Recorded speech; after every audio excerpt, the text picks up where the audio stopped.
Hello and welcome to Wraith Echoes of Oblivion. And I just still don't know the name of my own show. You know, here's the problem, y'all. I get really emotional before this starts. And I'm always just like, okay, this is gonna be fine. It's gonna be okay. It's gonna be the opposite of fine, but cool, whatever. And then that's what's going through my mind when I can't tell you the name of my own show. And I'm not gonna repeat my mistake last time of just going through and repeatedly saying what I think it is and saying it wrong. I'm just gonna check and see. Here we go. Again, we are not fixing that in post. Hello, and welcome to episode 4. And I still don't fucking know the name of Wraith The Oblivion, Echoes of New York. Made even funnier by the fact that I named the show. What's in a name? What the rose by any other name would still smell this sweet, right? up to and including stench blossoms, as Bart Simpson said. This is episode 4, the final episode of this particular arc, The Ship of Dreams. Now, before I introduce these wonderful people they are wonderful people, no matter how terrible they might be about to be to each other. But I have to tell you a couple of things about Wraith beforehand. Hopefully you've seen the previous 3 episodes, or this may not make a lot of sense, but let's go ahead and say anyway what I'm about to explain to you. The difference with Wraith is everyone here is playing 2 characters. They are playing their primary Wraith persona. They are also playing the shadow of another person at the table. The shadow is not just your evil twin. Your shadow is you. Your shadow is every mistake you've ever made, everything you've ever done that you're not proud of, everything that you wish to hide, everything that you wish to forget. The shadow embodies and is always there to remind you that you are going to be destroyed because you fucking deserve it. Here, when we are speaking as the shadows, we have physical clues to show that it is the shadow speaking, both to help the other players know and you, the audience. So, shadows, if you would, reveal yourselves. Dramatic lighting, masks, yes, beautiful, and usually followed up by just saying some horrific shit to each other. Now, with that being said, let us introduce both who you are playing and whose shadow you are. And we will start with you, social media superstar that everybody should be following, Diana D'Amico. We laugh. Hi, everyone. I'm Diana D'Amico. Tonight, I am Miss Cornelia Baker. I'll also be Miss Nura's shadow, Marguerite's dark side. I am terrified of you. It's not even the dark side, just the truth. It's actually the truth. The shadow knows. The shadow knows. Emily. Hi, everyone. I am Emily. I am playing Lady Josephine Rose Winifred Beckwith. And I also have the great fortune of playing Ollie's shadow. Excellent. Perfect. We're getting a crazy echo from somewhere. I don't know. That's usually not a thing, but I don't know. Maybe QueueTimes production overlords, if you could help. I don't know. Justice. Hi, everybody. I am Justice, and tonight I am playing Master Joseph Aloysius Johnson Beckwith III, and I also have the unique I flubbed that all up. I'm Cordelia's shadow. It's all right. That we'll fix that in post. We'll get there. We'll get there. We'll get there. Mason. No, we won't. No, we won't. Hey everybody, my name is Mason Dula. Tonight I am playing Oliver or Ollie Swift. I also have the distinct pleasure of being the justice of playing the shadow of a certain justice, or in this case Joseph, which has been great fun so far because it turns out the easiest people to convince to do bad things are children. We died before we really developed a conscience. It does help when they're already objectively terrible. Yes. And last but certainly not least, Nora. Hello, I'm Nora Ibrahim. I'm playing Marguerite, and I'm also playing Josephine's shadow, which is more like her very disappointed mother. I think that, I mean, again, there have been some brutal moments between all of you, but I think the vaguely disapproving tone of Josephine's shadow more times than not has been like, oh, Too real. yeah. Too real. Too real. Yep. Also, again, all of the games in the World of Darkness are objectively dark and quite frankly, oftentimes depressing games, of which Wraith is by a wide margin the darkest. We explore some very intense things during this, and we have some safety checks in place here that if something goes too far, if we hit a button, there's people can speak up, and if for some reason the scene suddenly shifts abruptly, that's why. No questions asked, no harm, no foul. I also say to you, the viewer, over the course of this show, if we dive into something that like kind of squeaks you out a little bit, you know, take care of yourself. Do whatever you have to do, because this is very much the game where you gaze into the abyss, and the abyss absolutely gazes back at you and then comes up and tries to eat your face. Now, that being said, do we have a volunteer for the recaptain from last week? Yes, ma'am. Please continue. Well, our group having expanded to this Oliver fellow, he claims he has some sort of tower that could help us figure out where that silly little thing Marguerite's obsessed with came from. Well, we were told that the only way to get to that tower was to head towards... Help me out here. Stygia. Stygia. That I totally know what it is. Stygia, through the Tempest. So we boarded a train, and it was full of some very rude and invasive characters who just wouldn't stop talking about finding peace and how we should just settle down and rest, and seemed to go on forever. And there's a shady character at the bar with long gangly fingers, a few extras if I recall correctly, and a sickly knife who couldn't have cared less what I wanted, but during this whole train ride, the children started squabbling over something like they always do and wouldn't shut up about it, and lifted something off of Marguerite, who was very upset, and the children made a portal and jumped off the train. You're welcome. There's some large contraption outside of the train across the Tempest ways, and I guess that's where we're going now, to try and recover this stupid artifact that Marguerite so needs.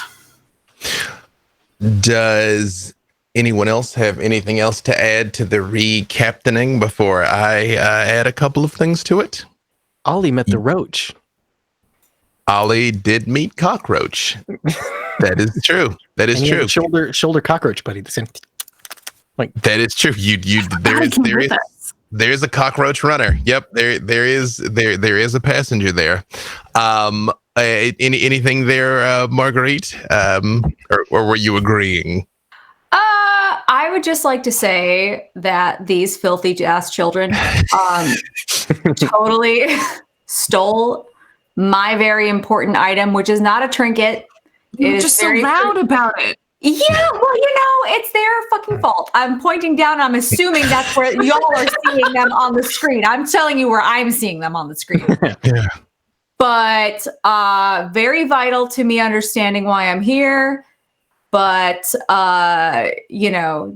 little baby Jack the Ripper here is saying that, like, thinking that it's a toy, trying to steal from me, and you guys all bamboozled me into thinking it was gone where it is on the floor in reality, skulking as I'm skulking right in front of it, probably. B Dave, back to you. Yes, all of this is true. A couple of things here, and I absolutely cannot knock you for not remembering the name of Stygia when I cannot remember the name of my own show, Cornelia, so don't feel bad about that. Yes, you all are currently on the Midnight Express, but the reason why you ended up on the Midnight Express is one of Ollie's former paramours, a young woman once by the name of Carly, no longer, but that's as good a name as any, arrived in the Shadowlands expressly in pursuit of Marguerite, to bind Marguerite to her service, to make use of her tremendous power.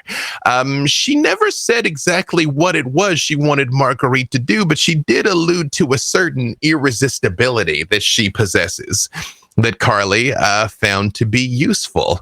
She said, in exchange for helping all of you get what you want, Oliver to find his tower, the kids to find the Titanic, for Cornelia to get revenge, she would help all of you in exchange for the teeny tiny, itsy bitsy, insignificant bondage of Marguerite for all time. Which again seemed like a fair deal to everybody but Marguerite. Over the course of your negotiations, you did manage to get her to commit to allow Marguerite to continue to roam free until at least one of you had achieved transcendence, which is essentially completing the work that keeps you bound here in this world and prevents you from moving on. Because no Wraith wants to be here. There is something that is preventing you, something that you cannot let go. A question that needs answering, a task that needs completing, a person that needs finding, something that will not let your soul rest. And despite some, due to some very significant rolls on all of your parts, you realize Carly was not being deceptive when she told you what she would do and produce the tickets on the Midnight Express that would take you to Stygia. Stygia is the capital of the spiritual empire, we shall call it, in North America, Canada, and Europe. It transcends time and space and is impossibly large, and is a place where all lost things go, up to including items, trinkets, memories, buildings. And while Oliver's tower somehow was physically gone in New York in a way and by a mechanism that he himself does not know, those of you that have been dead for some time know Carly told him the truth when she said, if it's not here, it will be in Stygia, standing next to destroyed towers, burned down apartment buildings, cities decimated by atomic bombs, and Roman amphitheaters long collapsed. Somewhere stand Swift Towers. And as you all were making your trip on the Midnight Express, a train that shows up promptly at midnight everywhere and departs promptly at 12:03 everywhere, heading through the Tempest to Stygia, you all were making your way through the endless sea and storm of not just water and smoke and wind, but glass and destruction and broken things. You all witnessed out there on the waves the Titanic, a shadow of its former glory, cresting the waves that mixed seamlessly with the swirling maelstrom overhead. And yes, after a bit of chaos between the two of you, and maybe making an ill-advised arrangement with his shadow, young Master Joseph accessed a new power, heretofore unexperienced, that allowed him to take his sister Joey's hand and essentially open a portal across the Tempest to the boat. Shortly after they left, and as Marguerite was looking for the Ouija board planchette that disappeared in the midst of the chaos, you all heard the voice of the Slua, the aforementioned tall, skinny, multi-fingered, chatty man standing by the bar, pointing out to you that the Titanic seems to be under attack over there. You see, kids might be in some sort of trouble, it looks like, over there. And we pick back up on the deck of the Titanic as Joey and Josephine, you feel yourself twisting and swirling through the tempest. This process of transport is neither quick nor is it enjoyable. You essentially are plowing through what seems like an endless waste, feeling the wind blowing on your skin and the glass scraping you, and you swear even the odd fingers of spectral hands reaching out to cling to you. And as soon as you feel yourself dive into this portal, you are out. And you are standing on the deck of the ship, but not like you remember. This isn't the Titanic. This is its ghost. And as it crests along the waves, a huge crack down the middle where the ship itself broke bucks and sways as it strides over the waves. And the deck is waterlogged and gray. And barnacles have grown up the sides of the ship, and the paint is faded and worn. But this is it. This is the boat.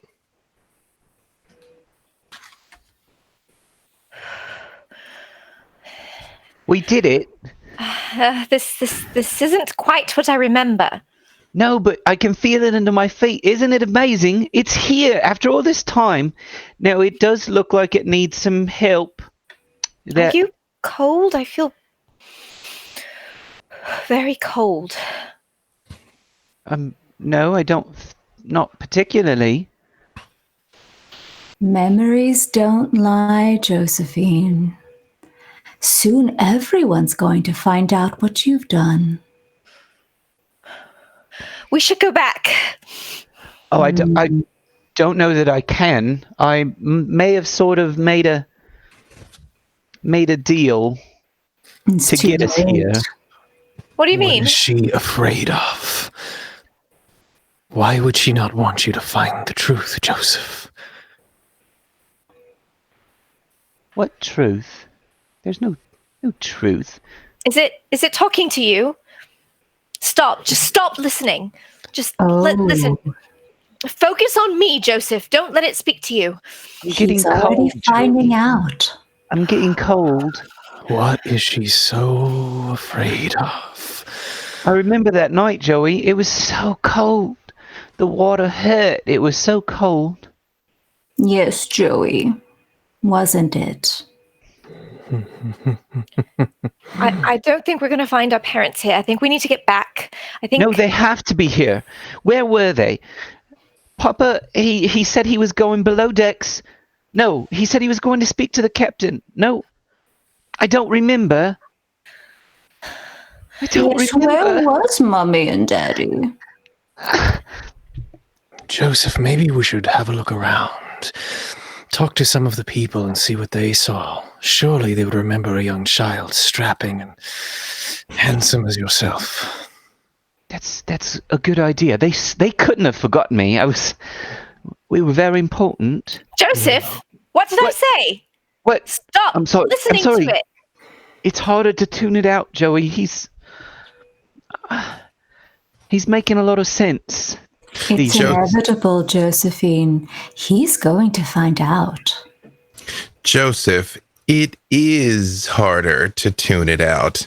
It seems so much closer, like it is right behind you, like its ears are whispering in both of your ears and hands are gripping your shoulders. Joseph. Are there people on the deck? Sorry. Go ahead, Shadow. Joseph, what do you remember?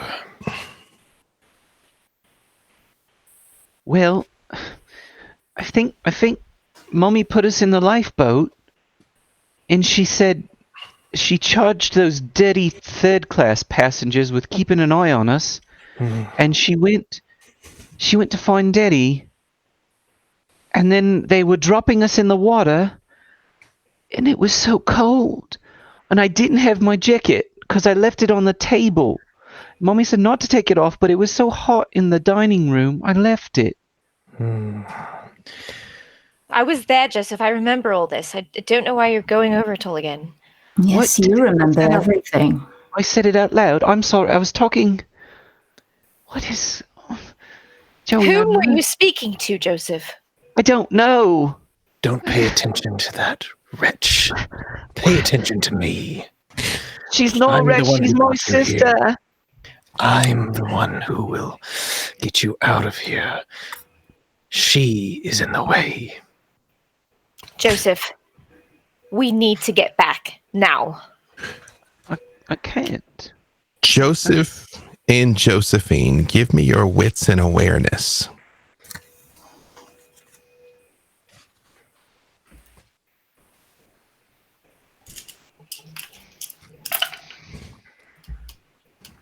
That's 3 successes for me. Joseph, as you are scanning the deck, the number one thing you see is your sister looks pale and cold. Her lips look blue. She looks frozen through to the bone and is shivering slightly. Joey, are you all right? I told you. I'm cold. I told you. You're not? We don't feel cold anymore. Well, he wasn't cold at first. We were all cold. You're just toying with me. You can't hide the truth from me. I'm you. She knows, Joseph. She knows what? What does she know? She knows who killed you. It was one of those dirty third class passengers. That's what she always said. That's why we tormented them so over the years. Was it? They were jealous of us. Yes, they were. They were. And they got what's coming to them. Or were you jealous of him? You were always jealous of him. She was always jealous of you, Joseph. What was she jealous of? He was Mummy's favorite. She knows your path to redemption, and she's holding it from you. Why would He she was do the that? heir. She's stuck here, and she wants you to be stuck right beside her. Josephine, as you see your brother's mind kind of swirling there, is you look across, you realize for the first time, no one's here. There should be, but no one's here.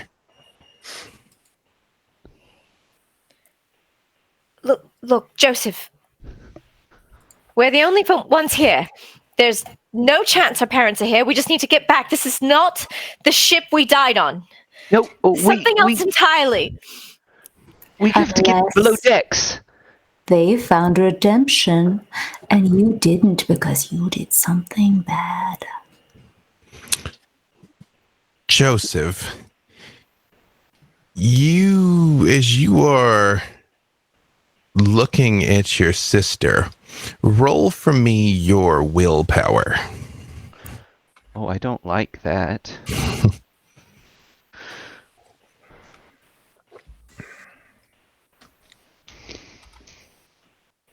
Kingsley, Josephine, roll for me your willpower too. Oh, I don't like that. 3, okay?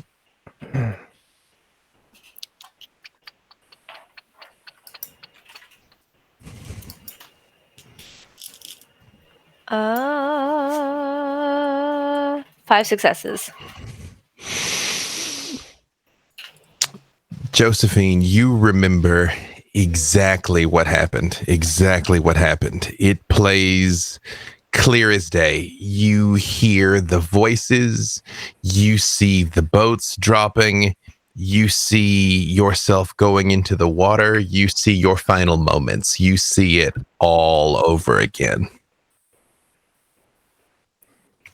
I shoot my hand out and grab Joseph by the arm. Mm-hmm. Stop it, Joey. Don't get... Listen, Let go of me. listen. We are figuring out how to get back now. We are not spending another moment here. I don't care what you have to say. I like it here. It feels safer. Maybe I'll just stay here. When he says the words, I like it here, it feels safer, you all hear.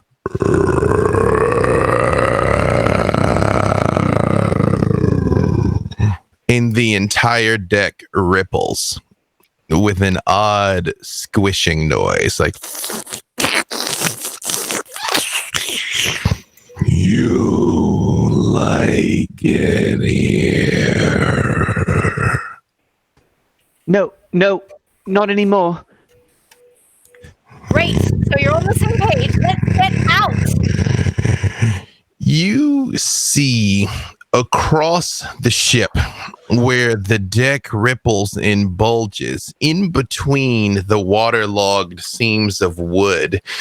You see what looks like soggy chicken fat, like something terrible had drowned, something fleshy and bumpy that now was wedged in between each plank of the deck here. And as you look out across the wreck, at times in the wreck, you see odd glowing red lights light up in the wood. You terrible children.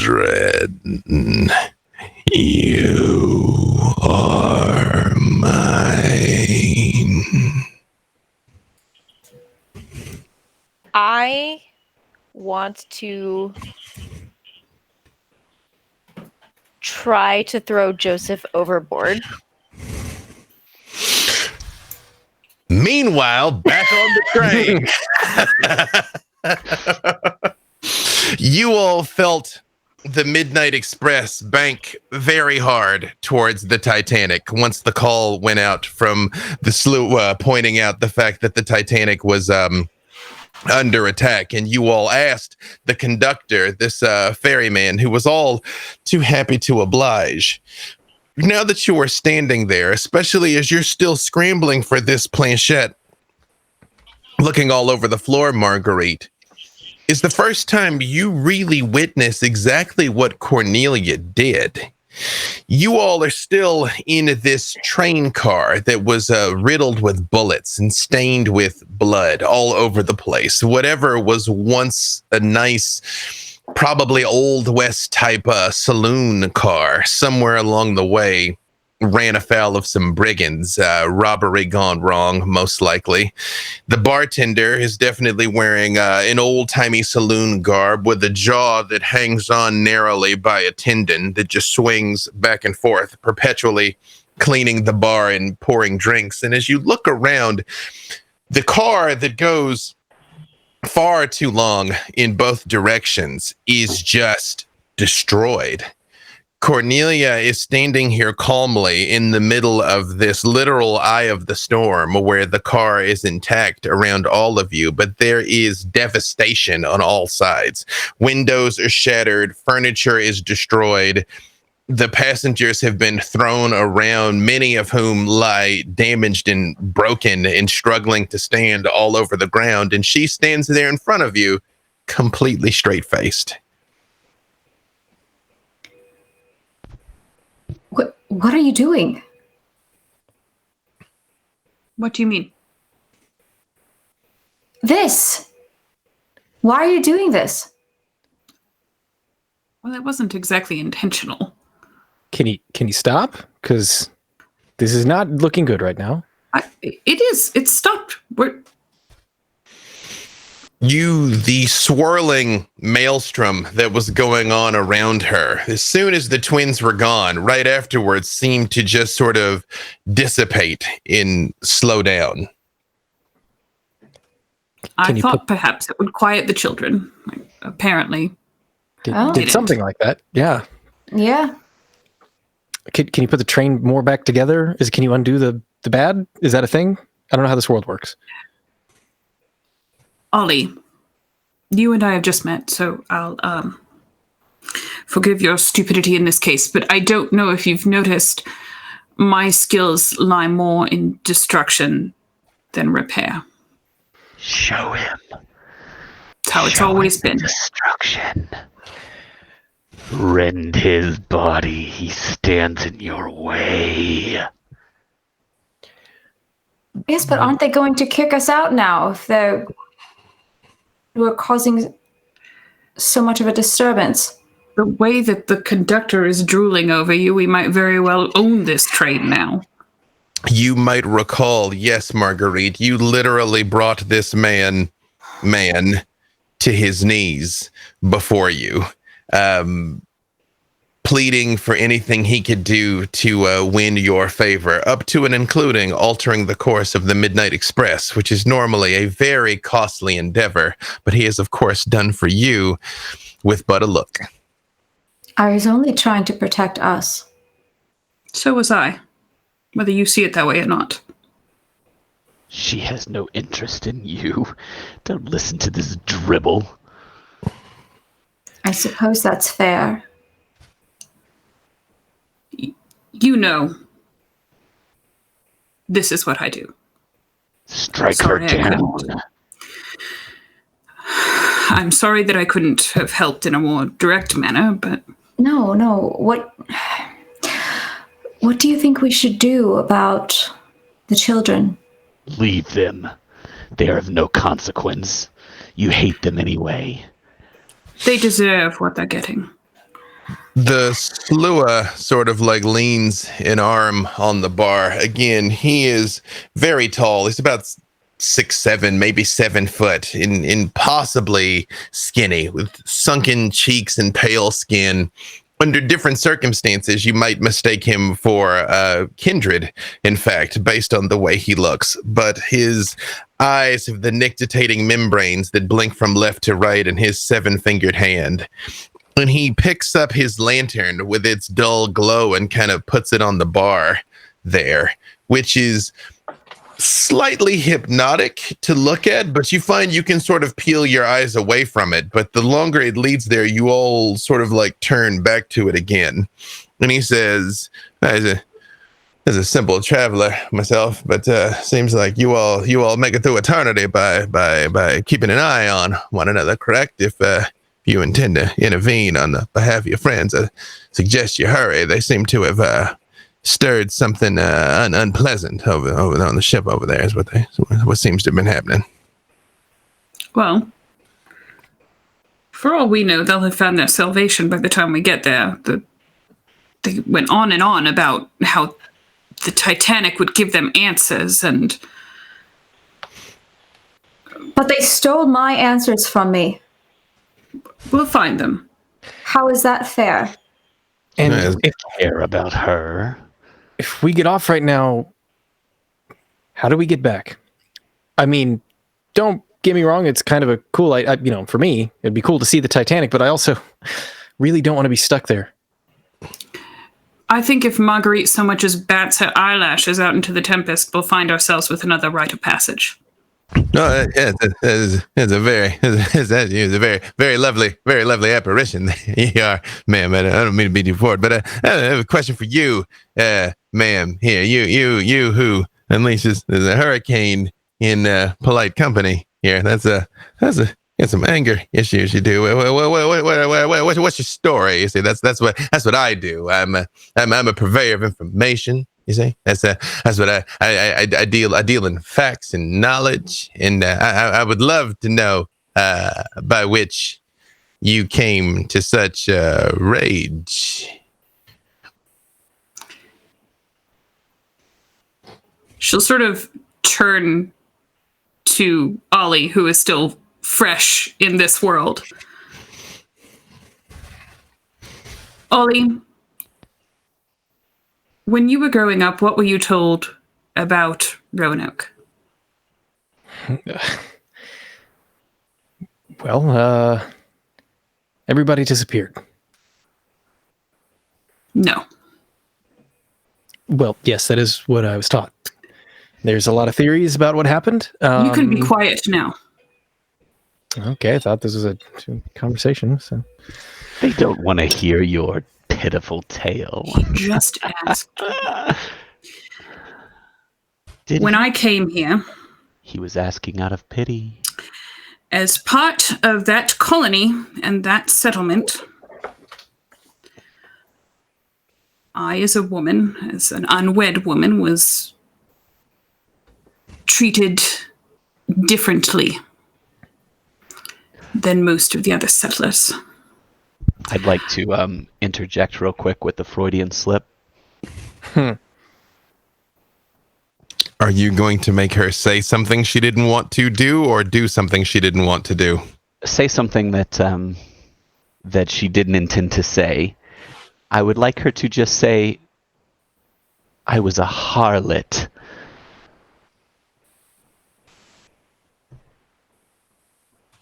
That's the appropriate word for the time, right? Right.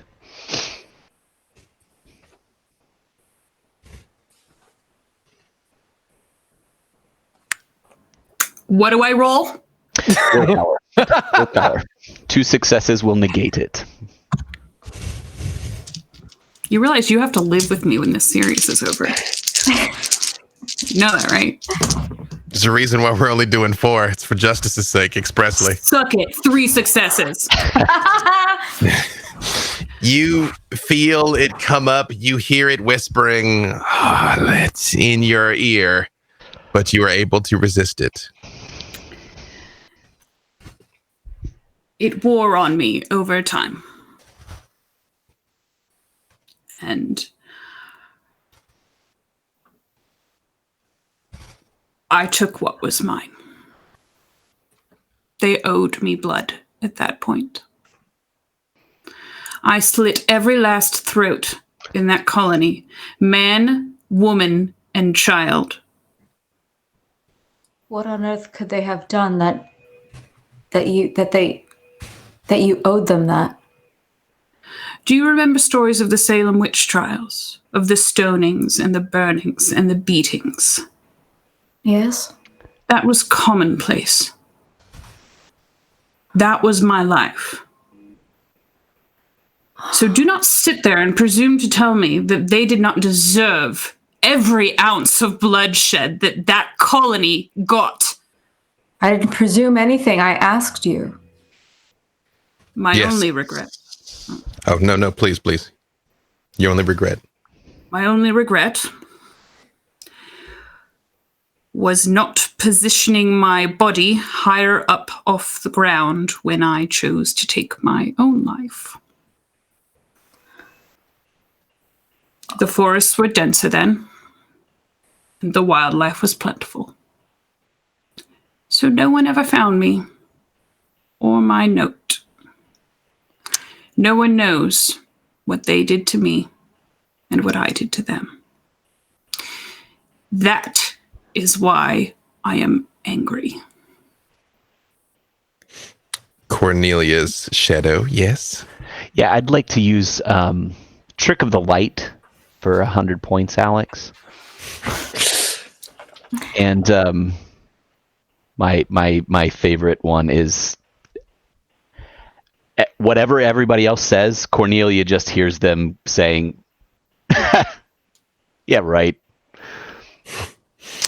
Is there any save against that? It is. Nope. I spend a temporary angst. Cornelia, the Slua leans in, and you all hear him say, "That's a terrible piece of work there. You have my sympathies." And he puts his hand on the knife and says, "I've taken my fair share of lives in my time, but never for such a grim cause. I'll make sure, if you tell me your name, I'll make sure everyone knows the truth." Cornelia, what you hear is you homely bitch. Look at you. Of course nobody married you. Of course they left you out of the village. They probably found the note and thought you just weren't capable of it. You need and he pets the knife. You need a strong man is it to do that sort of stuff. Attacking somebody in the bed is cowardly work, and you're a cowardly woman. That's what got you into this mess here. You dare let him talk to you that way? Strike What's him near down. me right now? Well, a lot of wreckage, but right around you there is like a little circle of the bar that is essentially still intact. The bartender still is pouring drinks. There's still shot glasses. It's you essentially have like a 10-foot square saloon car surrounded by just desolation. Cool. So I will activate Stone Hand Punch and just punch through the bar. I don't need your pity. Stop laughing at me! What? Oh, quite the temper. You've never learned, have you? Sure. Wreck the car some more. See where that gets you. Keep your pretty words to yourself tonight. Oh, they're laughing at you. Oh, this is rich. Does Oliver's shadow have anything to say? Hold my Apparently drink. a lot. Hold my drink.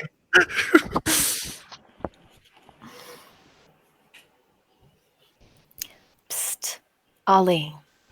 You're seeing all this go down. Yeah, kind of busy. You're no, pay attention to me. Listen. You don't need this distracting you. You don't need to go on the Titanic. You don't need to deal with this hussy who's just using her looks to get attention and get whatever she wants. And I know that's how you like them. But she's not the one for you. Well, And neither is the pilgrim. The bitchy pilgrim, you don't need her. you know, it's not really for you to decide, but I think you're right. What did those kids do for us? They've only gotten us into trouble so far. Mm-hmm. Yeah, you're absolutely Why would we risk ourselves for them? Why? Exactly. I'm so glad we're on the same page here. So, I don't think you can turn this train around exactly, but I do think you can leave this raving lunatic and the modern day harlot behind and start making your way on your own path. Hey guys, we really don't need to be fighting about all this, okay? Look, the kids, they're all finding their salvation, right? But we're here, and we still have to figure out both of these deals. And Cornelia, you helped me get back, and I will make sure everyone knows your story.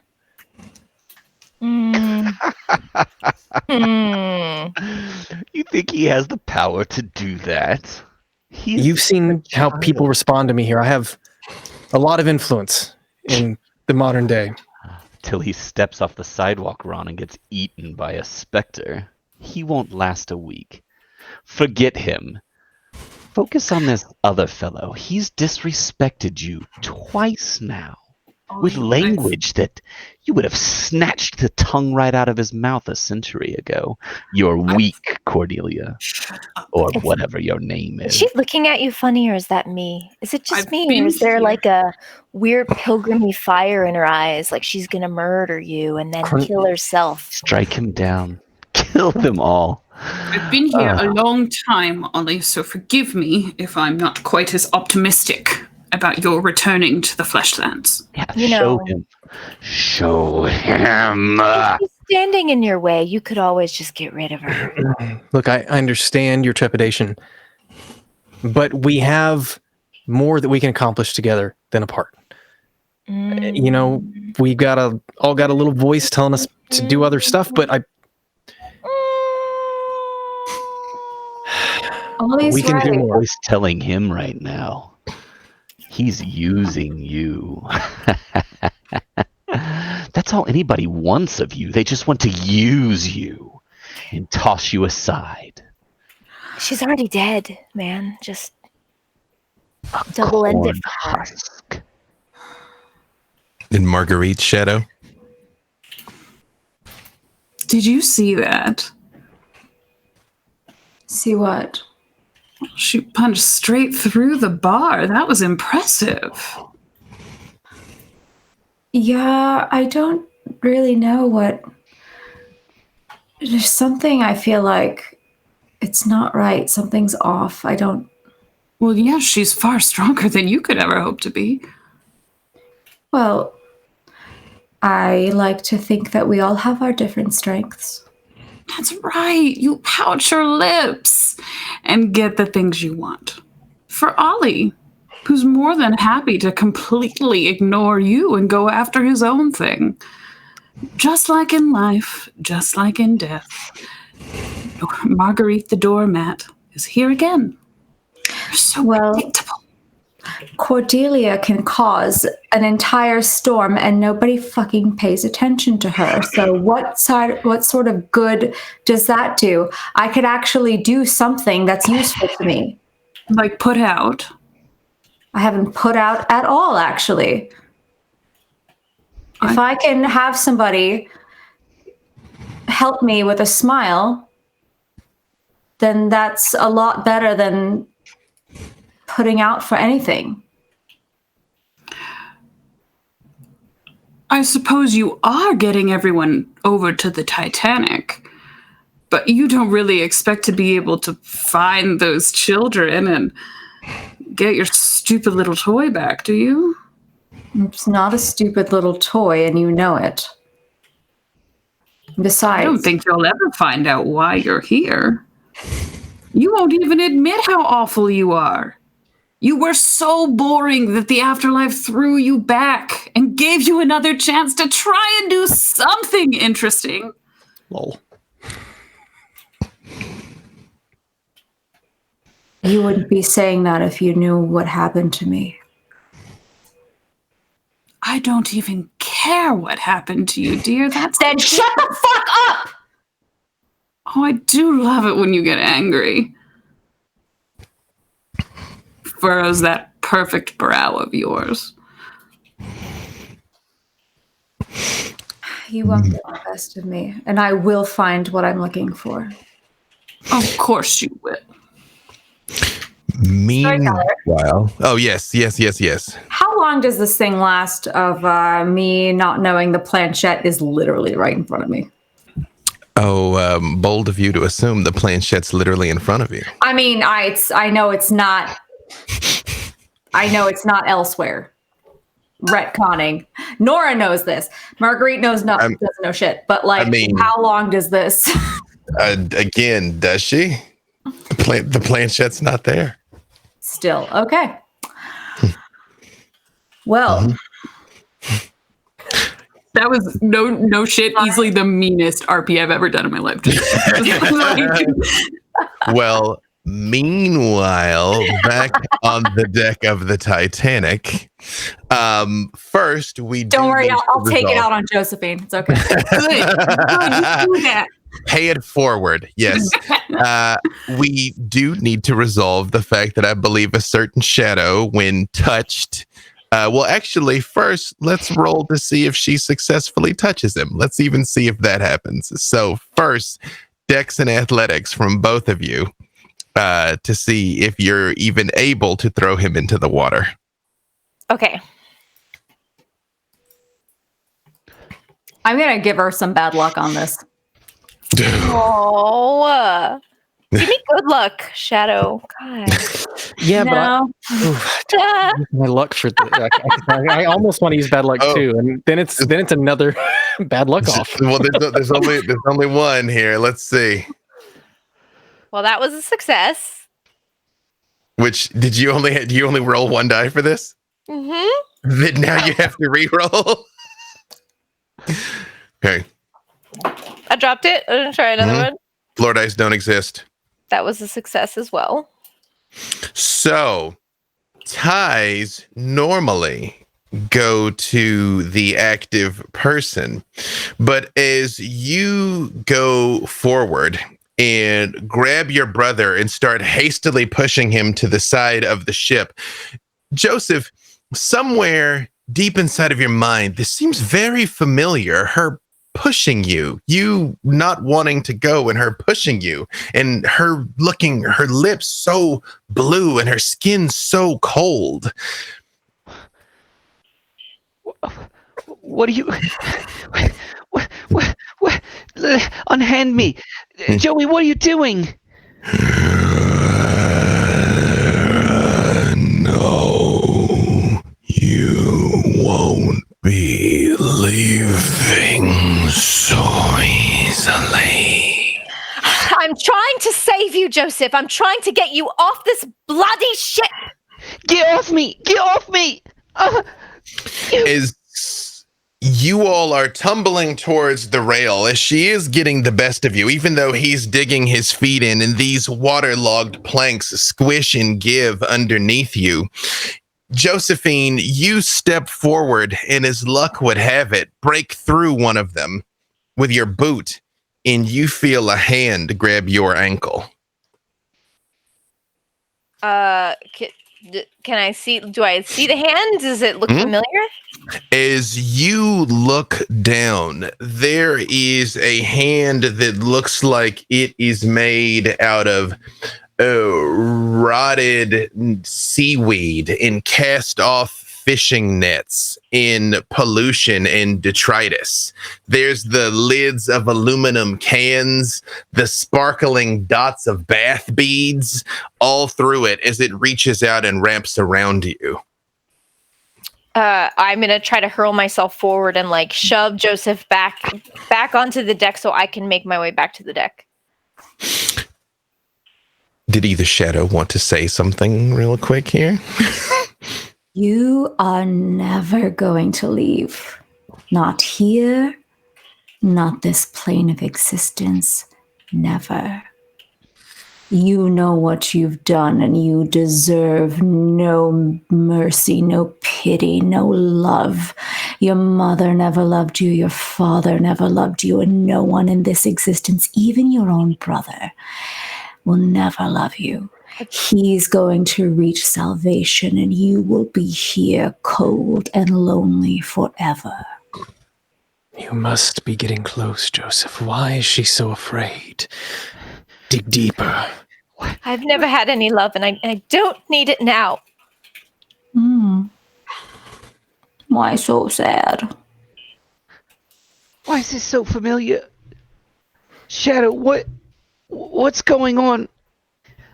What happened that night?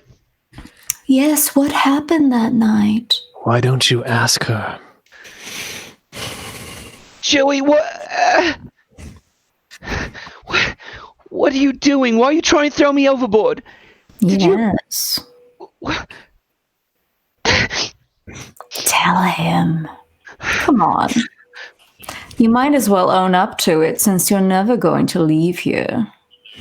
Peasants dragged you down. The peasants dragged you down. The peasants dragged you down. Did they? As she says this, Joseph, you see out of this hand that is wrapped around her leg what looks like seaweed and old fishing line starts coming up and wrapping more and more around her leg. As she's going, the peasants dragged you down. The peasants dragged you down. It starts coming up and wrapping around her more and more. Joseph, dig deeper. Which peasant? Who did it? I don't remember. Ask her. It's not my fault. It's not. Joey. It's not my fault. It's all your fault. No one said it was her fault. Why is she saying that? Joey. Did you say that out loud? I never said it was your fault. It's not my fault. But it is. She tried to kill me. No. She tried to kill me. She tried to throw me in the water. She thought she could get rid of me. The moment she says she thought she could get rid of me, you hear And Josephine shoots down through the deck. Joey! On the train, you all see the Titanic coming up fast in the distance. But as you get closer to it, you see a very different view of the ship than the children had. Crisscrossing in webs across the sides of the ship are long, fleshy tendrils that look as much biological as ruin, and the wood of the ship pulsates vaguely.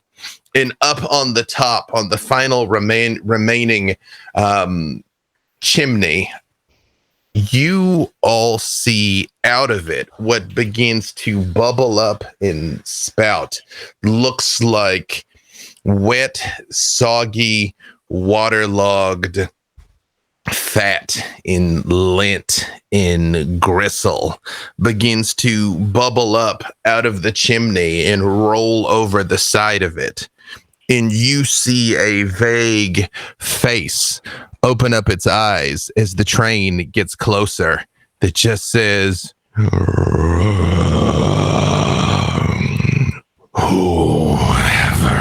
comes aboard will never leave."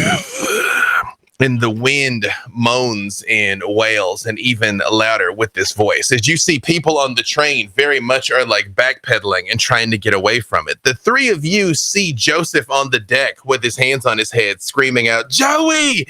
And the conductor looks up at you, Marguerite, with love in his eyes and says, "I did good, right? I brought you here."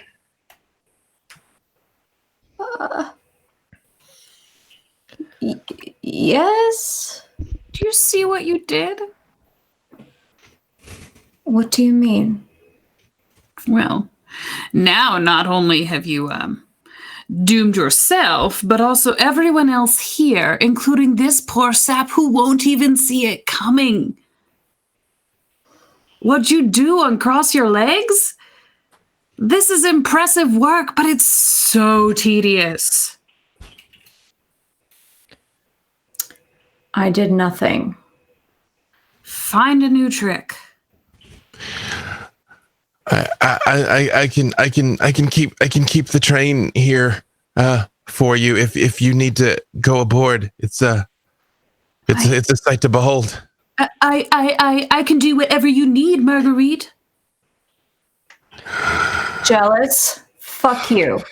So, I'm not sure if we're actually going. I need to speak to everyone else. I would like. What do you think? Should we? You see the Slua looks out the window and he goes, this is my opportunity to exit the scene, you say, and he picks up his light off the bar and he's like, "Best of luck to the three of you, the five of you, or perhaps four of you. The young miss seems to have gone missing. That's that right there. That's a sight to behold. That's what that is." And he turns and just sort of wanders away.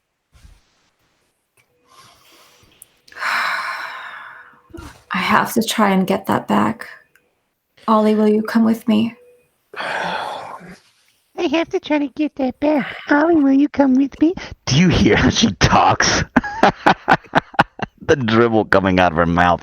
You don't need these fools. Strike them down and head back to the Skinlands and complete your fucking mission.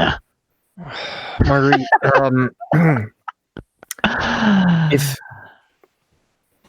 if you tell me that we can go, that we can get this, and that we will be okay, then we can do that. But there's also a creepy blob telling us we're never going to leave, and I don't think that's good for any of us, is it?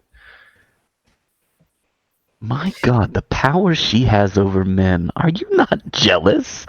Ollie, we're far more capable than you're giving us credit for. We'll be fine. If you say so. Will we be able, and as she says this to the conductor, will we be able to board the train again. He struggles to like kind of reach for his pocket watch without taking his eyes off of you, and finally holds it up and clicks it and kind of like moves it in front of his face, and he's like, I'll hold it for you as long as possible. I would wait for you to the end of time, but I'll hold the Midnight Express as long as I can.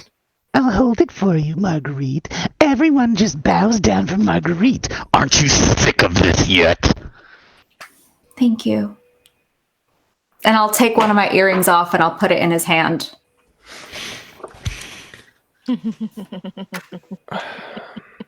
You're encouraging this? Are you just steering into the skid now? Well, I had to ensure that we'd come back. Why, though? Why? Do you honestly think that Ollie is going to find his way back to his life? That those miserable children will ever leave that boat? You're going to be alone. All over again. Cold and alone. And in the reflection on her earring, I'm going to use mirror, mirror. Just give her another... How do you know I'm even looking at it? Because you're taking it off your head and handing it to him. He's like, it's a beautiful earring. Duh. I will treasure it forever. What does she look like when she looks at it? So it's slightly further on in the decay process now. So she sees her hair as if she's just been tossed in the woods somewhere.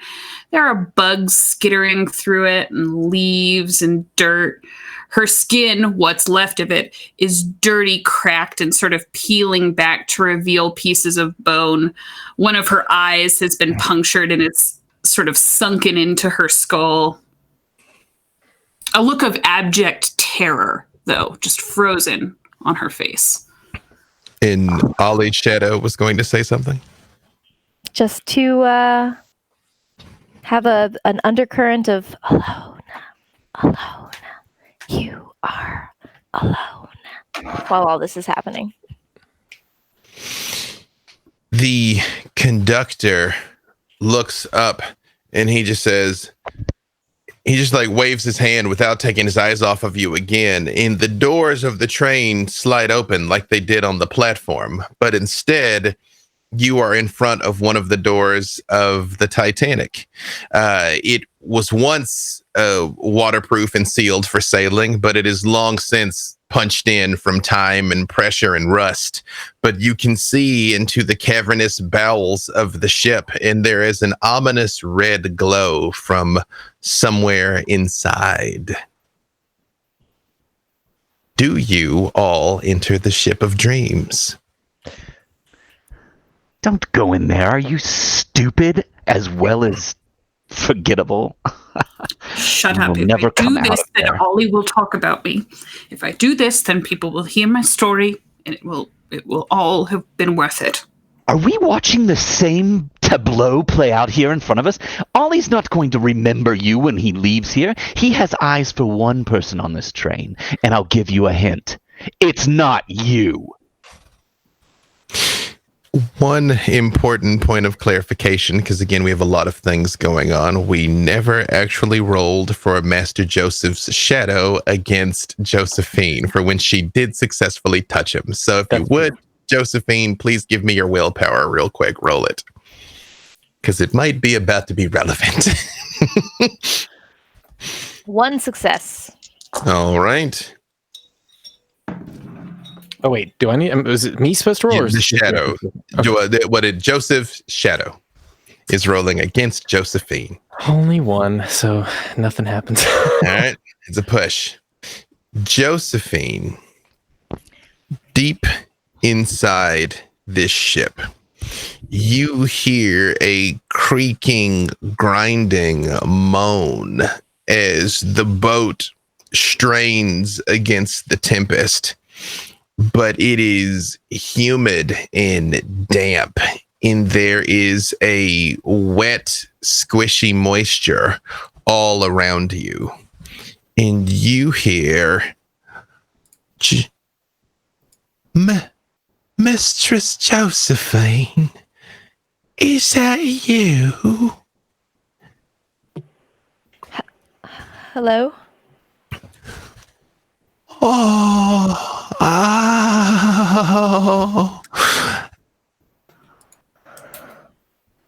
I never thought I'd find you again. Who is it?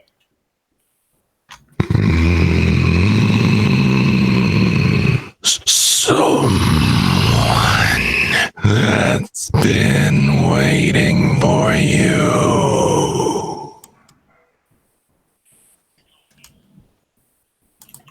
Told you couldn't hide from your past. Let's see who it is. Josephine, you hear the clicking of heels, punctuated by the odd squish, and you see a small, frail, hunched shadow come into view that steps forward into one of the swirling shafts of light that every once in a while penetrates the tempest and illuminates a face that you haven't seen in over a century, as your old Nan, who you last saw that night in the rowboat. Oh, look at you. It's like you haven't aged a day. You. You. Yes, it's me. It's me.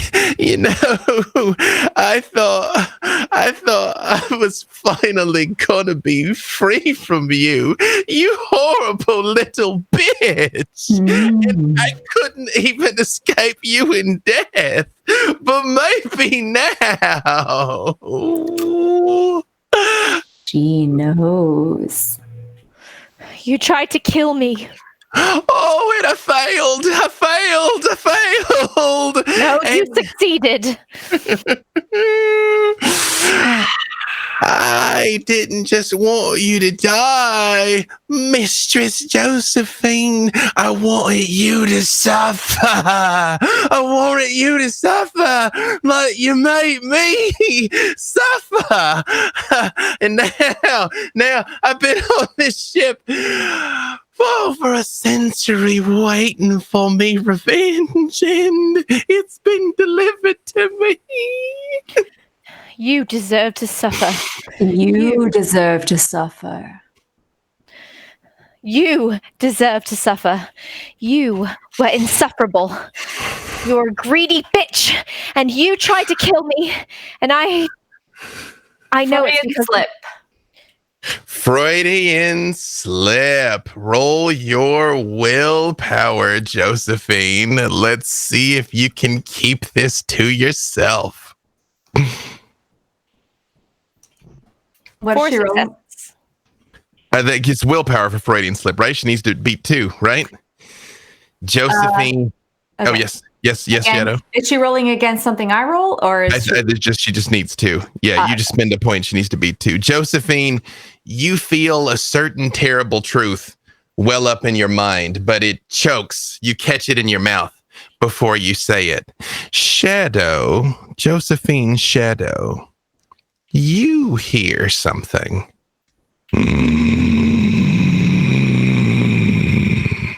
This one is deliciously foul.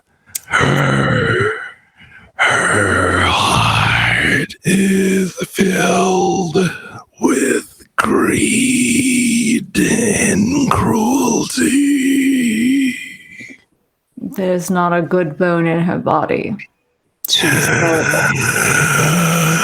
I want her. I want you.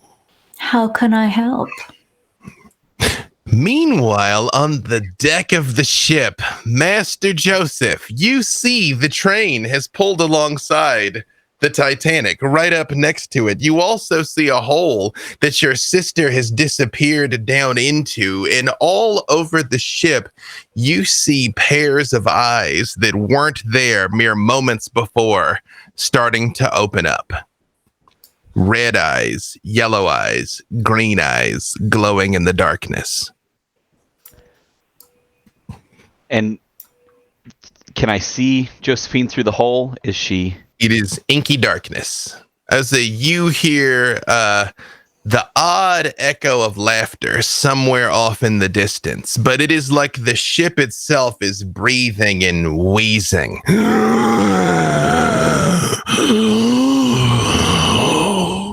And it expands and contracts with a sickening crunch. As you see out of that central chimney stack, this fatty detritus oozing out and flowing down the sides of it. Joey?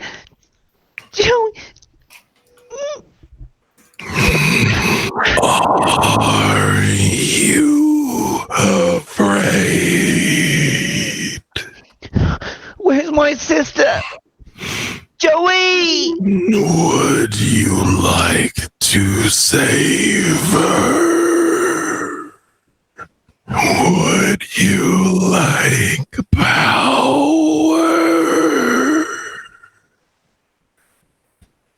Yes! Let me save my sister! Shadow, Master Beckwith's shadow. You hear, I am Rabark the Inhabited. I was never born, but live eternally. Give me this boy, and I will let you rule him. Those statements seem inherently contradictory, but I'm willing to talk. Look upon my blessings.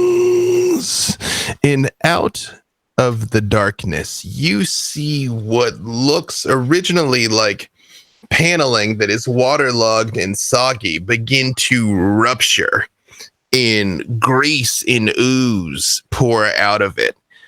But specters come out.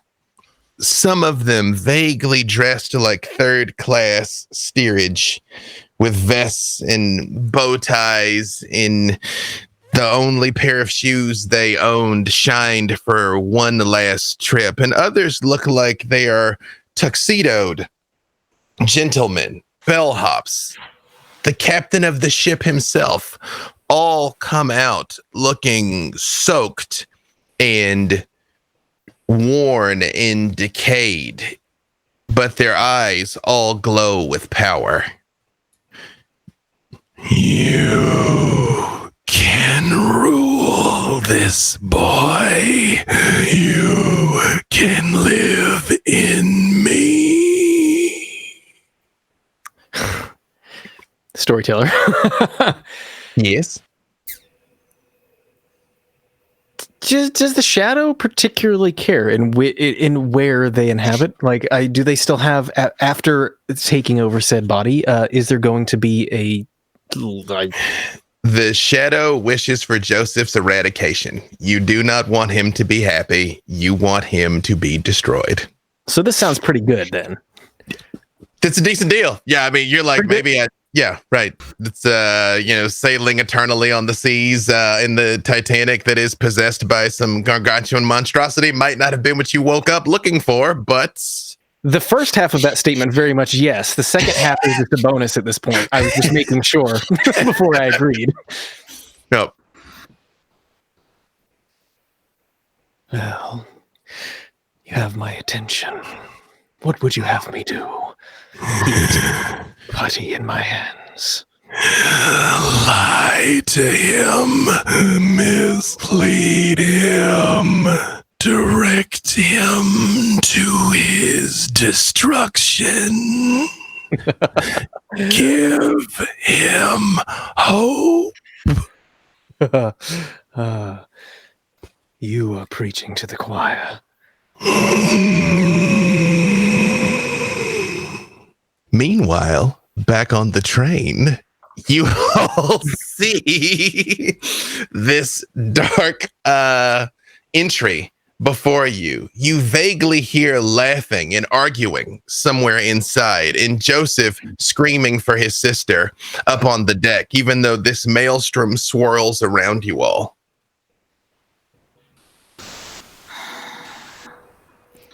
Are you sure he has it? I think I'd rather just like to leave him where he is. Either he has it or she does. I don't even see her. Why do you While they're care? talking, can I pick up Cockroach and just kind of be like mumbling to him in the background? Yeah, absolutely. Mm-hmm. You hold I believe Cornelia's shadow was going to say something there. Always. Why do you care about these children and her trinket? Well, Kill them, rend their incorporeal form from their souls, and let's go back to the Skinlands where we haven't gotten very far on our own. That's because you haven't brought me into the game, dear. Quit denying me. Allow me to bestow just a sprinkle of power. Just a trifle, really. There is nothing you can do for me. That is not true. You would have done it already. How do you propose we do this, Marguerite? Obliterate her. I don't know. I think we just have to find the children. And to be honest, I'm looking for why I'm here. And if we need to leave them here, I'm okay with it. She will abandon you just like she's abandoning those children at the first opportunity she has. She won't get the chance. That's right. If we strike first. All right. I will activate Wings of Rage Mm-hmm. to bring out my smoky brimstone wings again. Mm-hmm. What do they look like? Simply because I love the description. So these sort of ashen wings almost erupt from her shoulders, and what looked like just soot and dirt starts to glow with the embers of a dying fire, and smoke starts rising off of them in a steady pattern.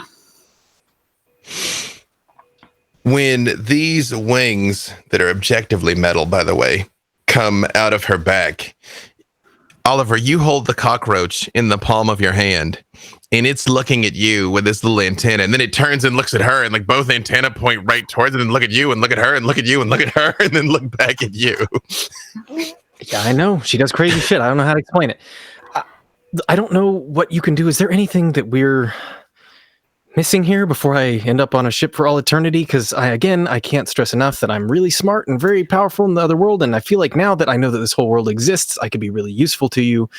So if there's anything at all you got for me, I feel like I'm more useful to you not trapped on that. I mean, just...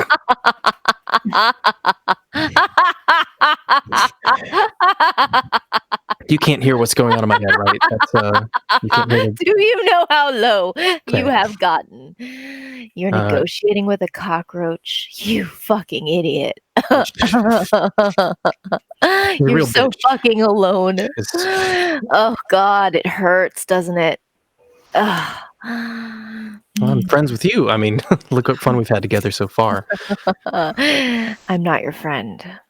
Oh, really? You've given me such good advice so far. Are you sure you're doing your job right? I'm not your friend. I'm your salvation. Oh. Well, then you're not going to be offended if we get help from a little buddy, right? What is it that you think this cockroach can give you? Fuck if I know. I just know that Everything seems to be smart, and it talked to me in my head. You're talking to me in my head. Everything can make a deal. Can you tell me what it can do? Because I'm guessing it's a lot. I'm telling you, it's a cockroach. You smush it under your foot. You learned that when you were 3. Cockroaches are a very important part of the ecosystem. I just feel like that might be. Why am I talking to you? I'm gonna just talk back to anything. Can you do anything? Can you voice in my head again or something? Oliver, do we really have time for this? Feels like we have all the time in the world if we're dead. Cornelia, whatever anger you have, nothing you do towards us is going to give you any sort of satisfaction. You don't know that. That's not true. Whatever reason why we're here is not because of each other. It's because of something else. Drive your stone fist into that I'll take pretty little face. I'll take a step towards Marguerite. And admittedly, this is probably pretty spooky with the wings and everything. Miss Marguerite, my goal, what I want, is for the living to know who I am and what I've done. I have decidedly moved geographically and in actuality far away from that goal because of you. So when you tell me that you are not, in fact, the reason that I am here, you are wrong. Now, the only reason that I am standing before you right now and why I'm willing to help you get that stupid little toy back from the children is because Oliver can help me. Let me reiterate. I am not the reason why you are stuck in this godforsaken plane. Neither are any of us. And we, all of us, are the only beings that will ever be there to help you. So, you either put those things away and just will all help each other, or you will reach your inevitable doom without us. And I do truly hope that you see that all of us are only here to help each other. Oh my God, is she done talking yet? Help each other. Yeah, that's easy to say from the pretty little face that can get anybody to do anything she wants with a gesture. Miss Marguerite. Smash I was her face. hoping to go and find the young Miss Josephine. And when when you say that, both of you hear both young Master Joseph and young Miss Josephine screaming. And that's a good place for us to take a little break.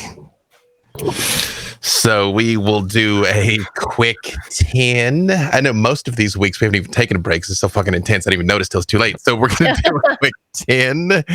And we will come back for the conclusion, the silky smooth, uneventful, fine conclusion to our story. We'll see y'all in 10 minutes after. These are a few of my favorite things. I really hope you all got the bike check to put context. And I really hope. Yeah. Master Joseph. Yes. And your animal companion. As you stand on the deck of this ship, these horrible specters are literally pouring out of the walls of the Titanic. Like gross, fleshy sacks are rupturing in between the planks and up through the floorboards as they're coming up and like, might we get you something, sir? Would you like something to eat? A nice cabin to lay your pretty head?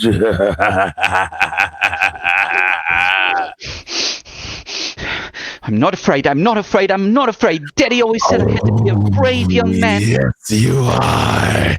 You are the sweetest meat that's been on this ship in 100 years. No, Joey, I'm coming! And he's gonna jump into the hole in the ship. As you jump quite heroically, Master Joseph, you land in a thick, mucusy web. And you hear the entire ship moan. This isn't a place for heroes. The heroes of the Titanic have been at rest for over 100 years. Now only the lost and the guilty remain. Not guilty. I didn't do anything. We both know that isn't true. It is. Josephine, you hear your brother's voice echoing from far overhead. I didn't do anything. I didn't do anything. Oh, listen. Master Joseph's here as well. Perhaps I can destroy him after I'm done with you. Oh, every time I bathed your precious hair and scrubbed your back, I thought about holding you under. I just didn't know how I'd explain it. I thought that this wreck was a blessing to finally get you. And now I will. Now I will. This wreck was a curse. An absolute curse for all of us. She is coming towards you with her hands out like she very much intends to strangle you, Josephine. I'm gonna run from her toward Joseph's voice. His voice is coming from up over you. Oh. Then I will simply run away. When you... Oh, go ahead, Shadow. There's nowhere to run, Josephine. You know what you did and you know why you're here. Why don't you just surrender? Be so much easier. Tell him, and I will let you go. Master Joseph, you also hear the Titanic. All of you hear the Titanic echo with, tell him, and I will let you go. There's nothing to tell. There's nothing to tell. I swear. Tell him. Oh, but there is, Joseph. What's she talking about? What's she gonna tell me? Not true. You. Why is it so cold? Oh, you know why. Oh, Master Joseph. Oh, hello. As soon as I'm done tormenting your sister here, I'll be up to prepare a nice bath for you. When she says that, I want to like full body tackle her. Okay. Attack her, like just claws, rage. Bad luck. Give me your Dex and Brawl. Not what I geared this character for at all.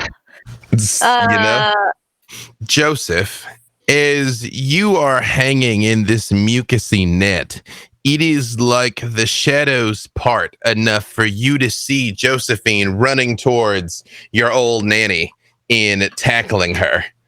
No, Master Joseph, save me. She's going to harm me, Master Joseph. You wouldn't let her harm me, would you?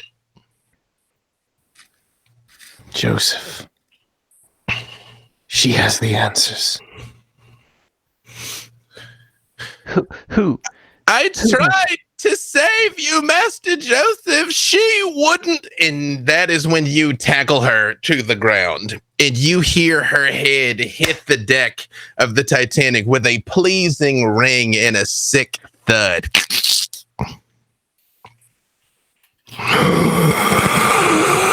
Now you'll never know, Joseph. Now she must confess. And the net drops and you plummet down and you see Joseph land right next to you. And you see your sister standing over this body. Joey, what are they talking about?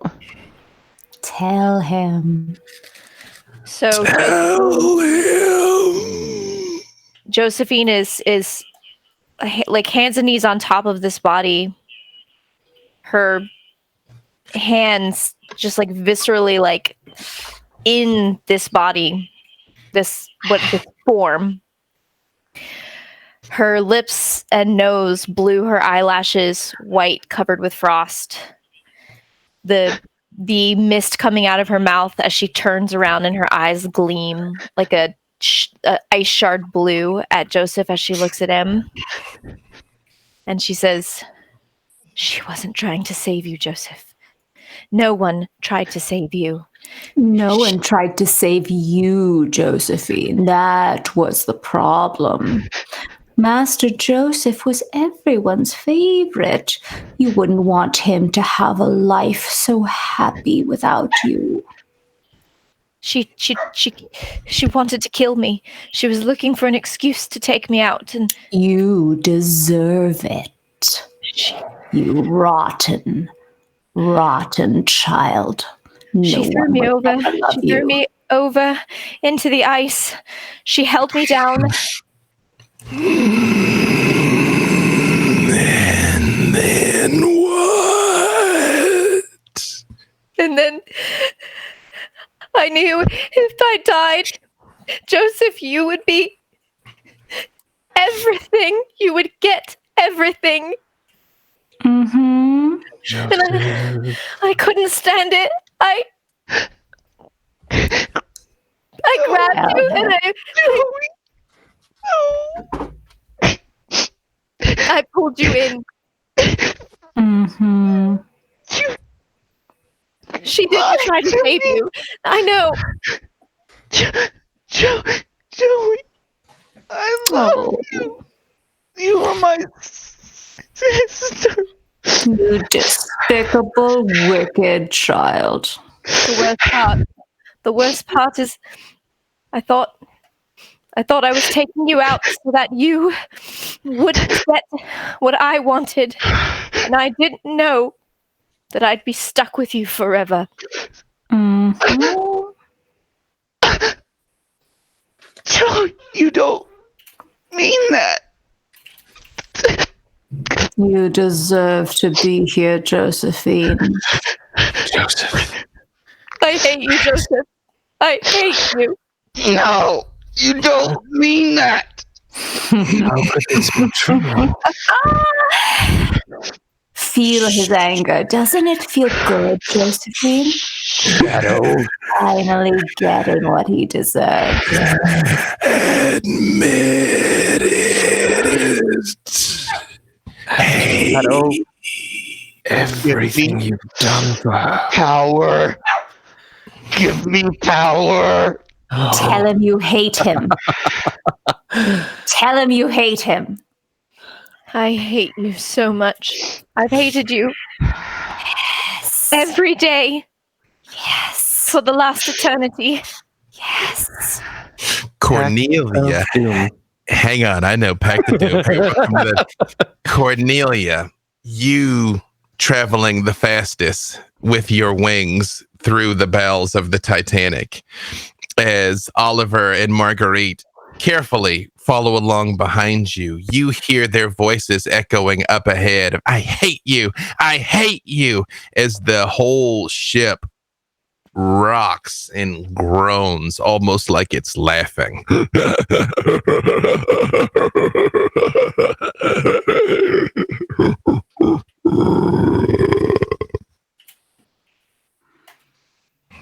Can I hear any of the conversation that you hear I hate you screamed at the top of what sounds like Josephine's lungs, and Joseph very much no. Cool. Cool. Neat. You're cool. like, I'd like to roll to activate. Fuck them kids. Well, sort of in a way. So I'm kind of gonna just swoop in on them. Mm-hmm. Touch down on the deck very briefly. Yeah, this is somewhere deep in a hold of some sort. It's hard to tell. It's sunken and ruined and overgrown. Maybe a grand ballroom at some point, but who knows what it is now. And I'll sort of say, children, it's time to get out of here. I don't know what you're talking about, but I know it's not important enough. And I'll touch the ground at my feet, and I'll utilize wildfire. Mm-hmm. So almost like a pane of glass breaking. I'll touch the deck of the ship, and fire, similar to my wings, is just going to start webbing out from where I've put my hand down. And it's going to sneak between them and then ignite. As you all see this wall of flame kind of come up between the two of you, as you're looking at them with just hate in their eyes, Cornelia, overhead in the darkness, two huge bulbous eyes open, and you can hear that when they blink. The Forgotten Butcher.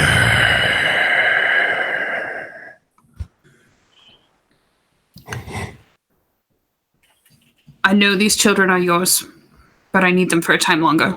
I'm sorry, I can't leave them here.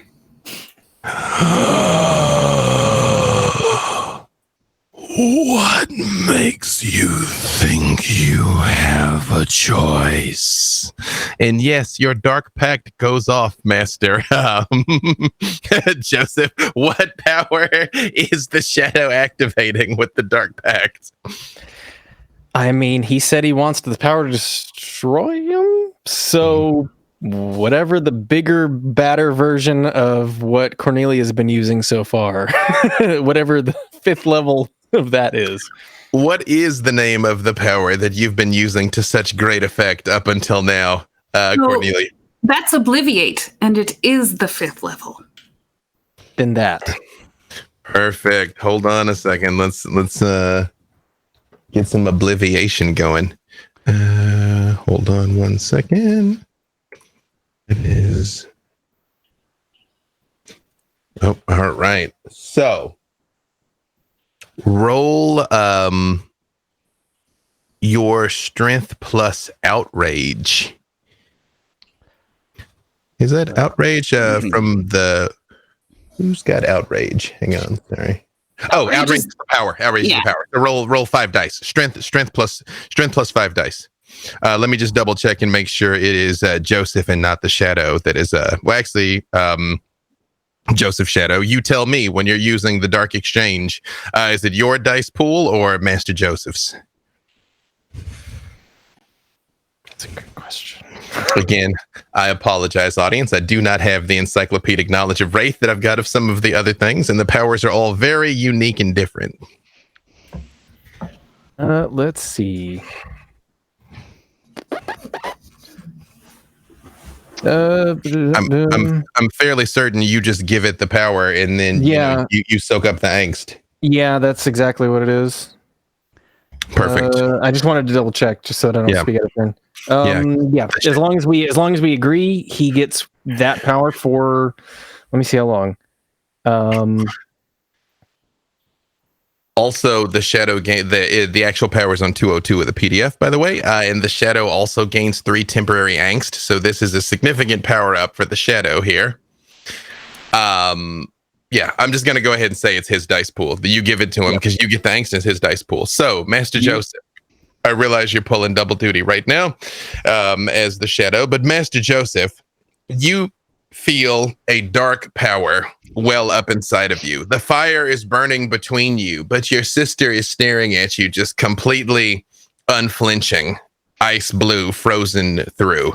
And in this moment, when she says it, you remember you were on that boat. You were sailing away. You'd made it. An old Nan saw her opportunity behind Josephine to accidentally hit her with the oar. This horrible child who'd harmed so many people over the years. This was the perfect opportunity to finally get rid of her. And as Josephine tumbled headlong into the water, she reached out and snagged your collar. And the two of you went tumbling overboard into the ice. And you saw Nan ran to the edge and like she was gonna grab your hand, but somebody else grabbed her and pulled her back. Like, no, ma'am, the water's frozen. They won't feel a thing. They'll be in the bosom of Abraham immediately. They're lost to you, ma'am. They're lost to you. As you felt your sister's hands clinging at you as you sunk down into the frozen abyss, power wells up inside of you.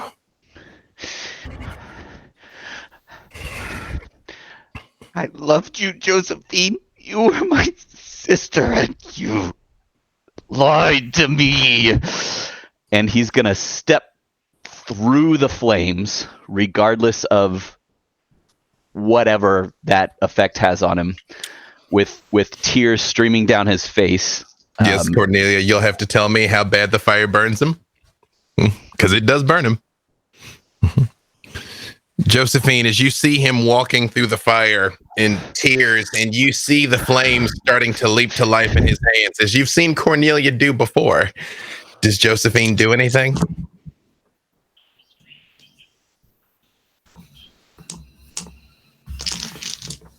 No. Does the shadow do anything on Josephine's behalf? I am going to, let's do a Freudian slip so she has to tell her brother exactly what she thinks of him.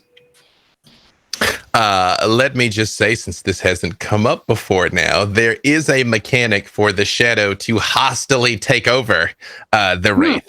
To occupy their body and do whatever it is that you want is also a possibility. I am going to do that thing. It is an opposed roll. It is however much angst you've got, which again, she doesn't know, against her unspent willpower. It is called a catharsis, which is somewhat inappropriately titled, considering.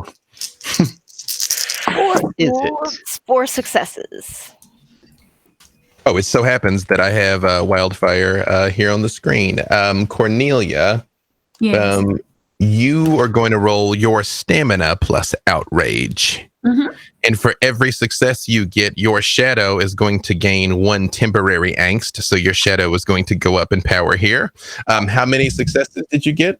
6. Okay. We are gonna, so a number of things are all going to happen at once here. So, okay. All right. Hang on a second here. Let me just check something on the sheet. Oh, okay. Hang on.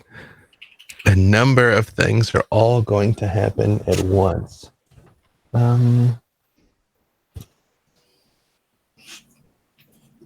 Master Beckwith, roll for me your stamina.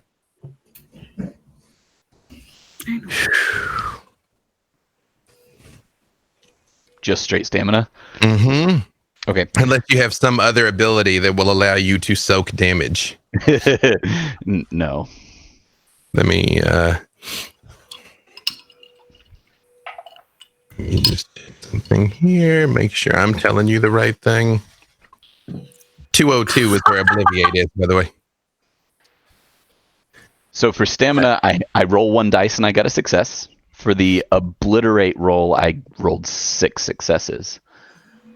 Okay, so a couple. All right, so keep both Cornelia and Joseph. Please keep track of those successes here because I'm juggling a number of things at once. For Josephine's shadow, how many successes? 5. Josephine, 4. Josephine's shadow. You see this horrible little girl in some misguided sense of self-sacrifice or ultimate defiance, willing to allow herself to be destroyed and destroy you in the process. And you are not going to let her get away with that quite so easily. And in this, you take over her body and all of her power momentarily.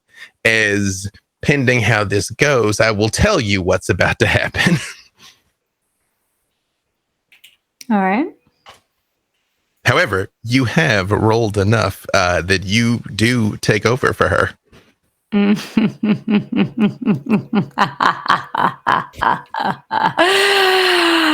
You didn't think that you would be in control forever, would you? Everybody knows how wretched you are. How do I experience this? It is like you have been pushed to the side and she has taken over. If she wants to, she can hide from you what she's doing, but I get the distinct impression that you are not interested in hiding this from her, Shadow. Would that be a correct assessment? Correct. Then you are aware that all of this is happening to you and that you have been pushed to the side, Josephine. And yes, Shadow, you have access to all of her power and yours in anything else that you wish to do with this shell, with the time that it has remaining, because her brother looks very angry. Joseph, I was always jealous of you.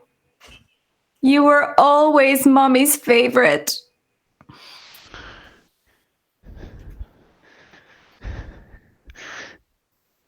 Good. I wasn't going to let you live a life in happiness, was I?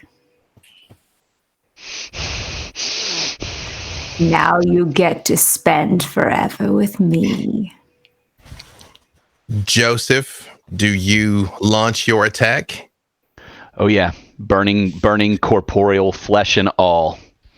As Joseph holds his hands up in Shadow, you feel tremendous pleasure as Josephine is forced to helplessly watch as these flames erupt through and burn her absolutely to cinders. Cornelia's flames do the exact same to young Master Joseph.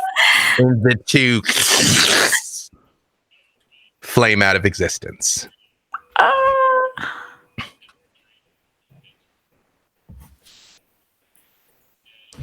Shadows, in those final seconds, you both hear,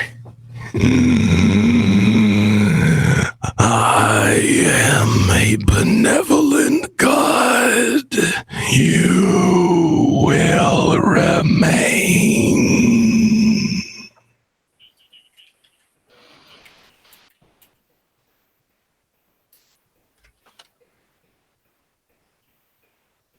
Honestly, I'm kind of just okay with this. Joseph's doing exactly what I want without me having to prod. Mm-hmm. Always a pleasure.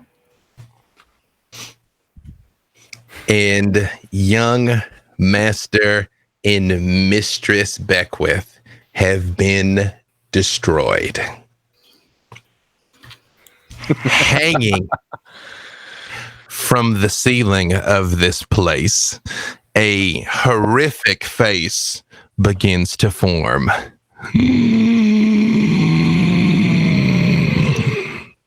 Those hideous children got what they deserve. They had something. They had a token, a triangle. There's still time for the three of you. You don't have to be destroyed. What do you mean? Give up. Give in.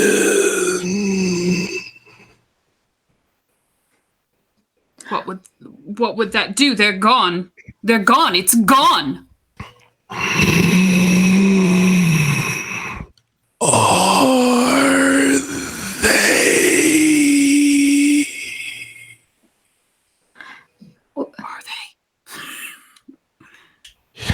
You see Josephine begins to swirl back into existence.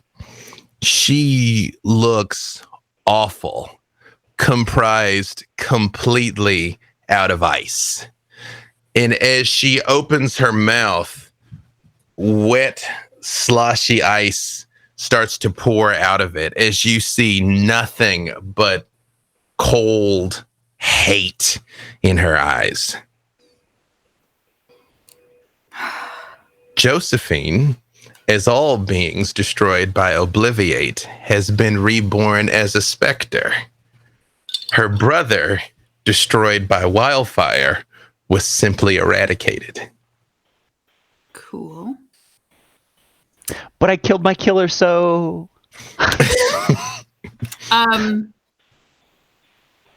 I take it this is probably not something I'm super familiar with. Like, I obliviate people, but they're usually just gone. This is the first time you have obliviated your fair share of specters. You have never attacked one of your own before. You probably didn't know this was going to happen. Although, realistically, you weren't the one that did this obliviate. He was. But even still, this is not something you've experienced. So I would probably, not shocked by much at this point, but shocked by this, I would probably take a step back and almost like hover a little bit. Sorry, the dog is whining. He needs to go out. Honey. Hodor is sad at what happened to the Hodor is very depressed that Master Beckwith is gone. I'd probably like hover back for just a moment and watch as the flames sort of reflect off of her frozen frozen surface, and then turn tail and try and race back to the others. Josephine. I'll be back in just a moment. I'm sorry, guys. You are free. You're free of guilt. You're free of fear. You're free of remorse. And you are finally fucking free of Joseph. Do I have any special, like, powers or abilities as a specter? Or does anything change about my end game here? Honestly, quite a whole lot changes about your powers here, which was not at all well, I thought this was gonna go. Or here, I'm going to drop something in here for you that you can take a look at pretty quick. Most importantly, you are completely free from the prodding of your shadow, or more accurately, I still will let your shadow speak to you. The difference now is you and the shadow are one. This is what the shadow wanted. As far as it's concerned, your shadow has won, and the two of you are like this now.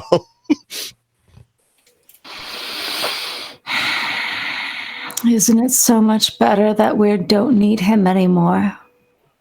It's positively perfect.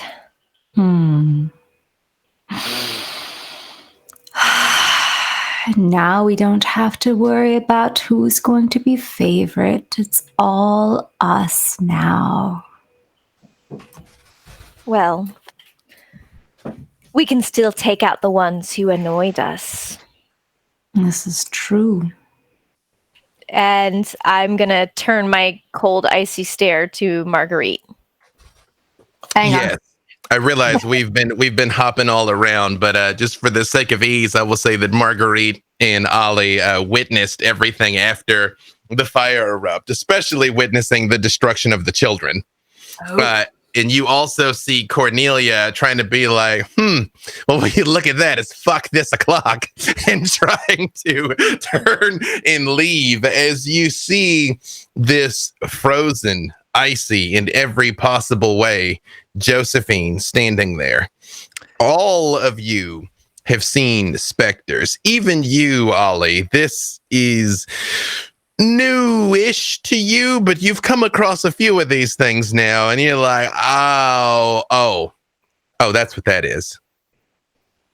And off in the distance, you hear the whistle of the Midnight Express preparing to depart.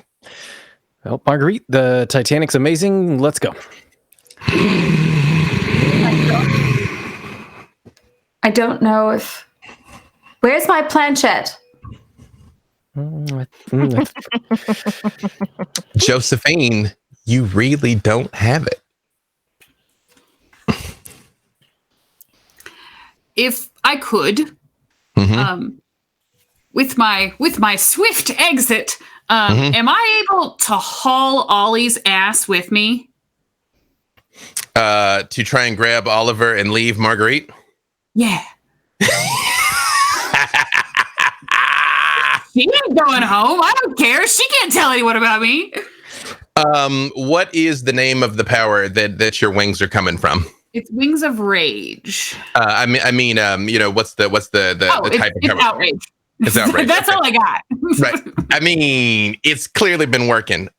Give me your strength and outrage. Let's see the extent to which you're essentially able to just cannonball him out of here. And Ollie, you can give me your dex in athletics or your strength if you were trying to agile out of the way, or strength and brawl if you're trying to muscle, or if you have a relevant power. I have one in almost all of those things you named. You're a thinker, I know. And as such, I would like to, because do I see her coming for me? Like I can. Oh, she very much is like, whoa, yeah, like 100%. I would have been right next to Marguerite. Mm-hmm. How far is Josephine from us? Josephine, well, she definitely had summoned the fire to separate Josephine from you, and the fire is still burning, which Josephine would be aware just of incinerated your brother. So we'll say she's 20-ish feet away. Also, the fire destroyed your brother, and you're now made of ice. Yeah. I don't know how the desires and passions of specters work. Mm-hmm. Is it possible for me to excise, using intimation, to excise the murderous want from Josephine as I'm being pulled away? I'm going to, Is your goal is to bring her peace or to sick her on Cornelia? Get her turned away from murdering. Let me see. It says the affected desire, it can be as simple as a thirst for another beer, as complex as a 5-dot passion. So it's not what she wants anymore. It's what she is. Shit. I mean, theoretically, she still has free will. Theoretically, you could still try and talk to her, but I mean, she was kind of awful before, so. Yeah, no, this is not going real good for my options. Then this being my last ditch option, I'm going to attempt to use intimation because I'm not going to resist if Cornelia's way stronger than I am. She's going to rip my ass off the ground and carry me across. Mm-hmm. I doubt I'm going to be able to hold on to Marguerite. And as such, I kind of want to see if I can use launch launch 1,000 ships to get Josephine to focus on me as her object of desire as I'm being taken away instead of Marguerite. That way, it becomes a chase at that point, and hopefully Marguerite ends up being able to get away.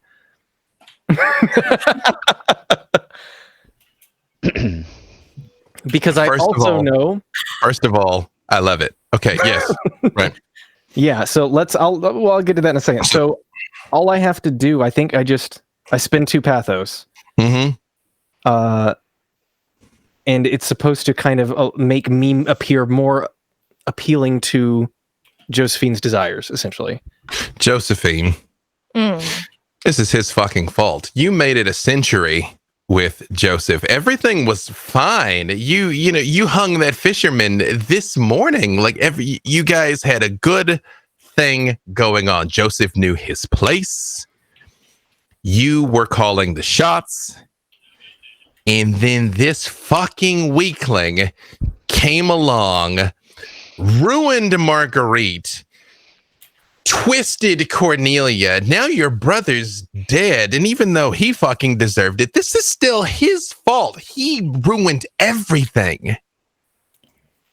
I want to use maleficence on him to try to get him to give into his shadow.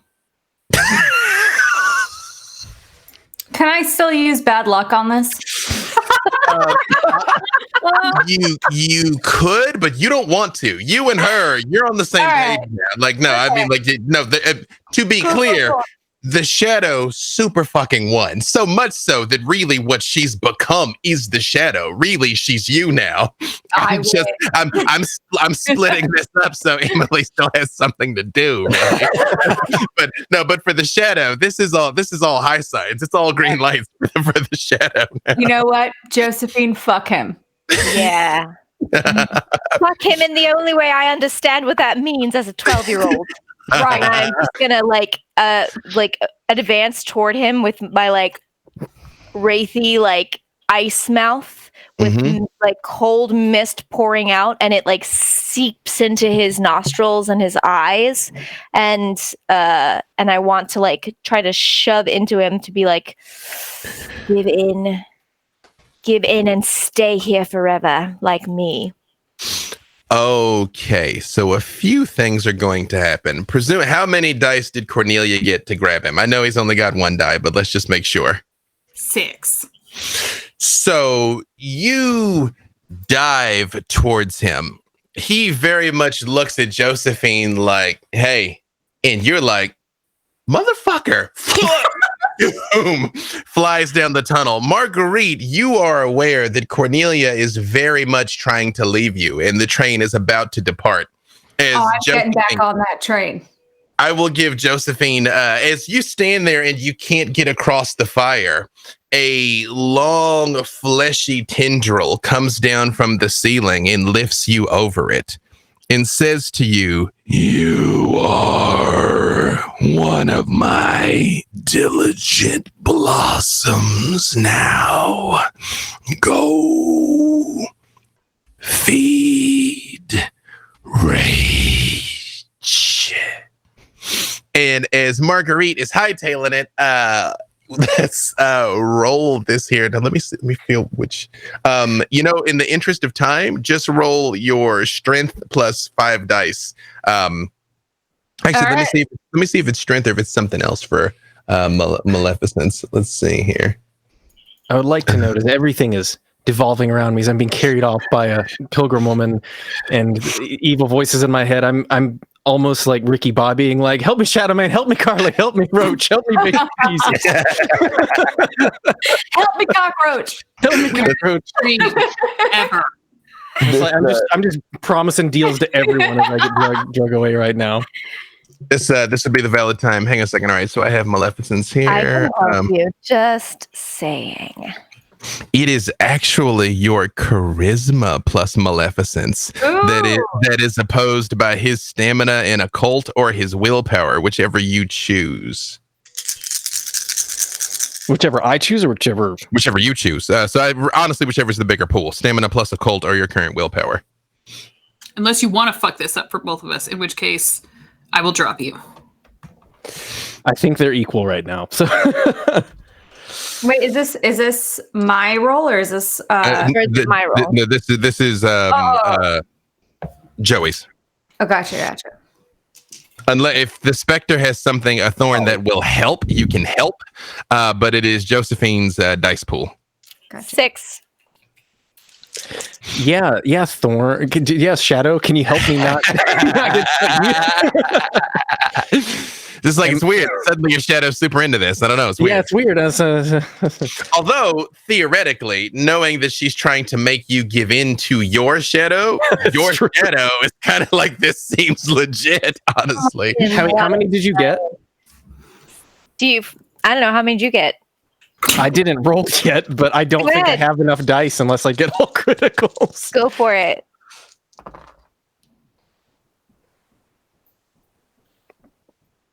One. That's way less than 6. So It is way like you're. okay, so hang on. I'm reading exactly how this is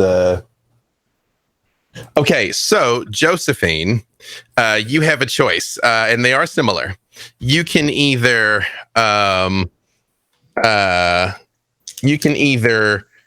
decrease his willpower, or you can increase his Shadow's angst.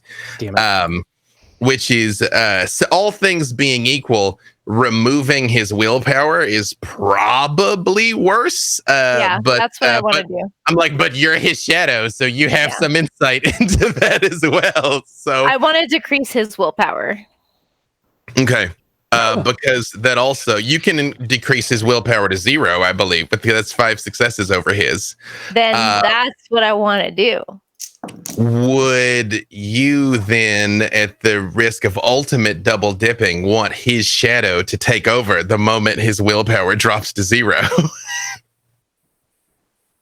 Which is like super complicated now that you're you and your Shadow and him and his Shadow. Yeah, so here's how this shakes out. Welcome to the Emily show. Very, So you're the storyteller. Look at your face. Look at your face. You're the storyteller now. Look at me. Look at me. It's just Emily and I playing the game. That's Here's what happened. Good night, everybody. Okay. Josephine is about to attack Marguerite, literally filled with spectre rage toward Marguerite. And then Cornelia tries to grab Ollie and pull him away, and Ollie attempts in his still beating non-corporeal heart to use his last moment on that ship to save Marguerite by drawing attention, and just like a brilliant horror film, Josephine's neck just snaps right over to where Ollie is, and you see that ice mist leak out of her, fill every orifice on Ollie, and Ollie, you just feel waves of cold take over, just ice filling your veins if you had blood. And then that laughter you hear at the back of your head just gets louder and louder. And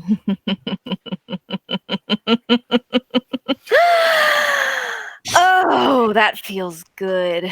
Wow, you really fucked that up. You're an idiot. Thanks, bratty kid. That was amazing. Cornelia, is you are flying towards the train that you still can see up ahead of you. You just see a curtain of seaweed and detritus start to come down over the opening.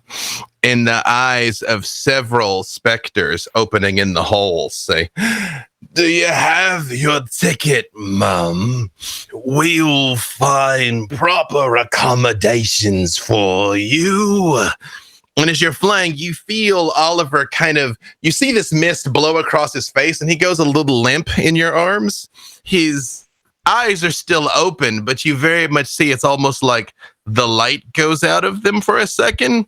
And then malice start to fill them as he sort of looks around while you're flying down this hallway. And off in the distance, you can hear the click of Marguerite's heels, desperately trying to keep up with you. And it becomes completely clear to you, Marguerite, you're not going to make it.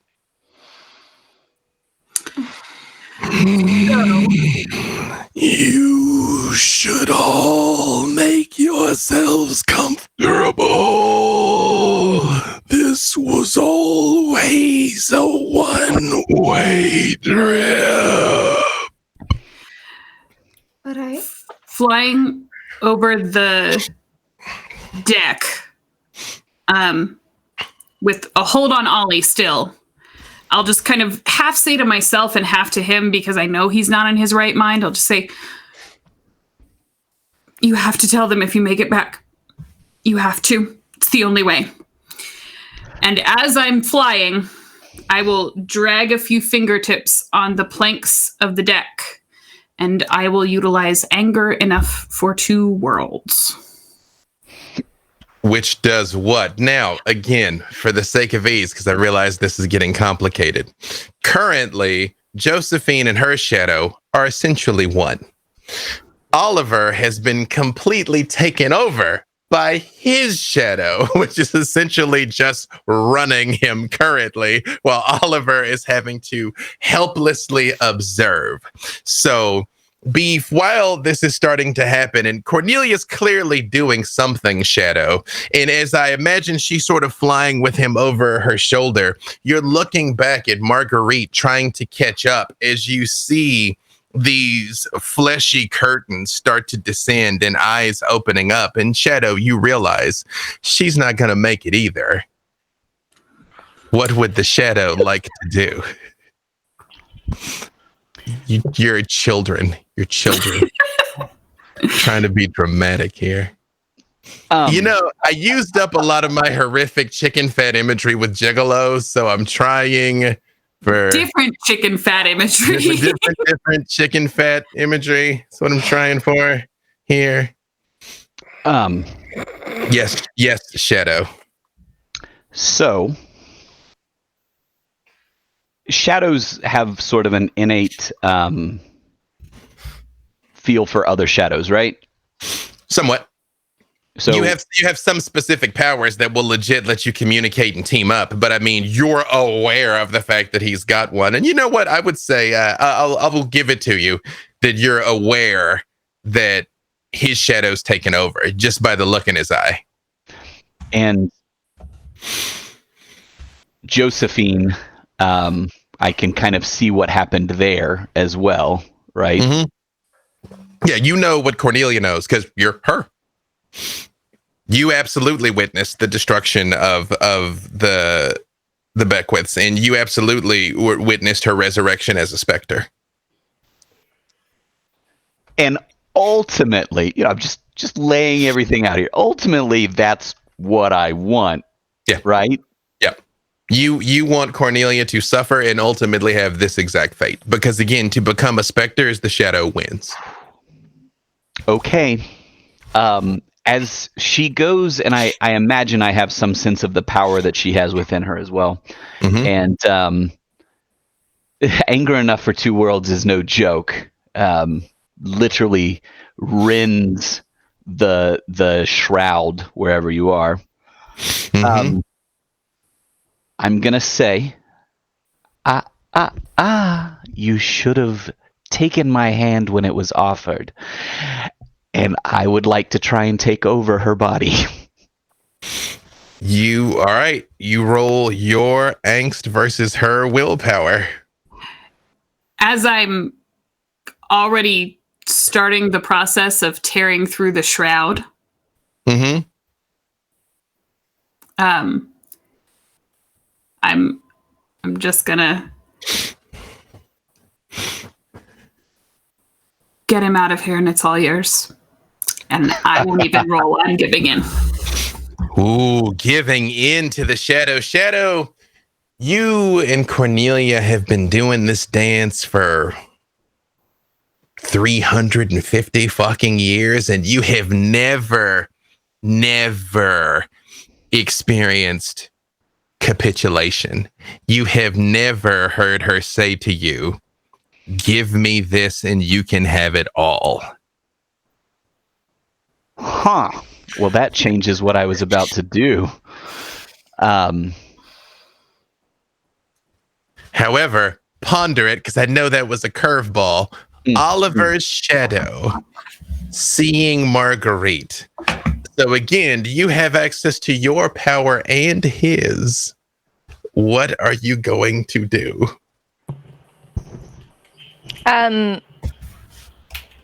Basically, I want to stop Marguerite from getting on the ship.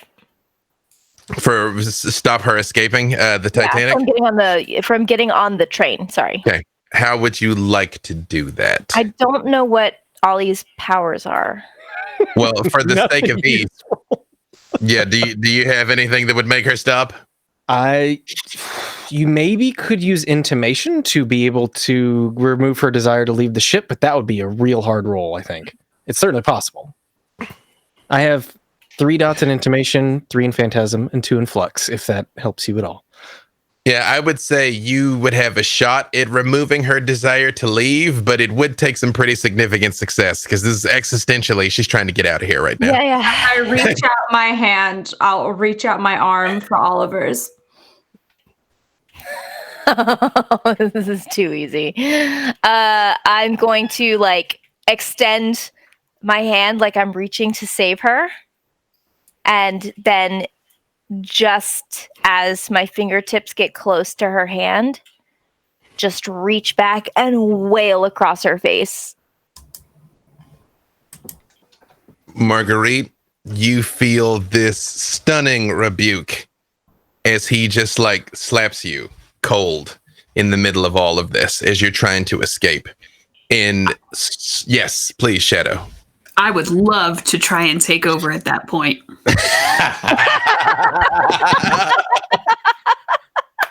First of all, let me just say thank you all for being only mid-sized trash fires until the finale here. Thank you for that. Second of all, it took some time to build up that angst and grind down that willpower to make this sort of thing feasible. So same thing. Marguerite's Spectre, roll your angst against Marguerite's unspent willpower. Man, I'm so glad I stole all this angst from people. I'm so mad I had 9 and I didn't get to use it.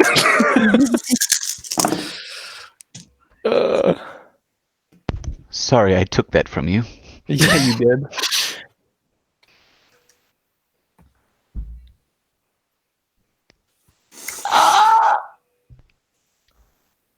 Shadow to shadow, as you slap her, you see a split second of shock on her beautiful face, and then menace. And you hear the entire Titanic expand and contract. Good.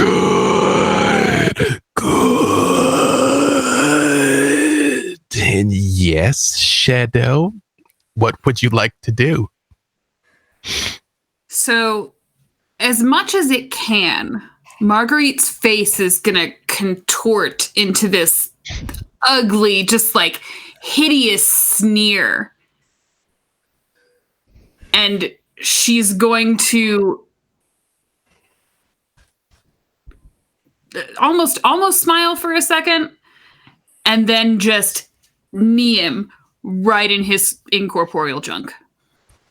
And yes, Oliver's Shadow. You are muted, ma'am. She's so taken aback that she just... Rewind. Clutching pearls. While that's happening, there's the shadow is not reacting, but is speaking to that sliver of Ollie that's stuck in the back of his mind still, and is like, how does that feel? Look at how much she hates you. I told you you would always be alone. Now, Cornelia's shadow. She is trying to activate anger enough for 2 worlds. She has told you, help me save him, and I give in. And You know her. Because you are her, she is not lying. So, what I would like to attempt to do is offer her a dark pact in that moment when she is ready and willing to give me whatever I want. Offer a dark pact for the power that Joey used last week to jump through in a tunnel. Mm-hmm. And if she accepts that, then I'm going to catharsis over her, create the tunnel, chuck him through, and then just like free fall into them fleshy curtains. Like you do. Like one does. Marguerite's shadow that is currently controlling her. Do you even want to try to get out, or are you fine with her being stuck here?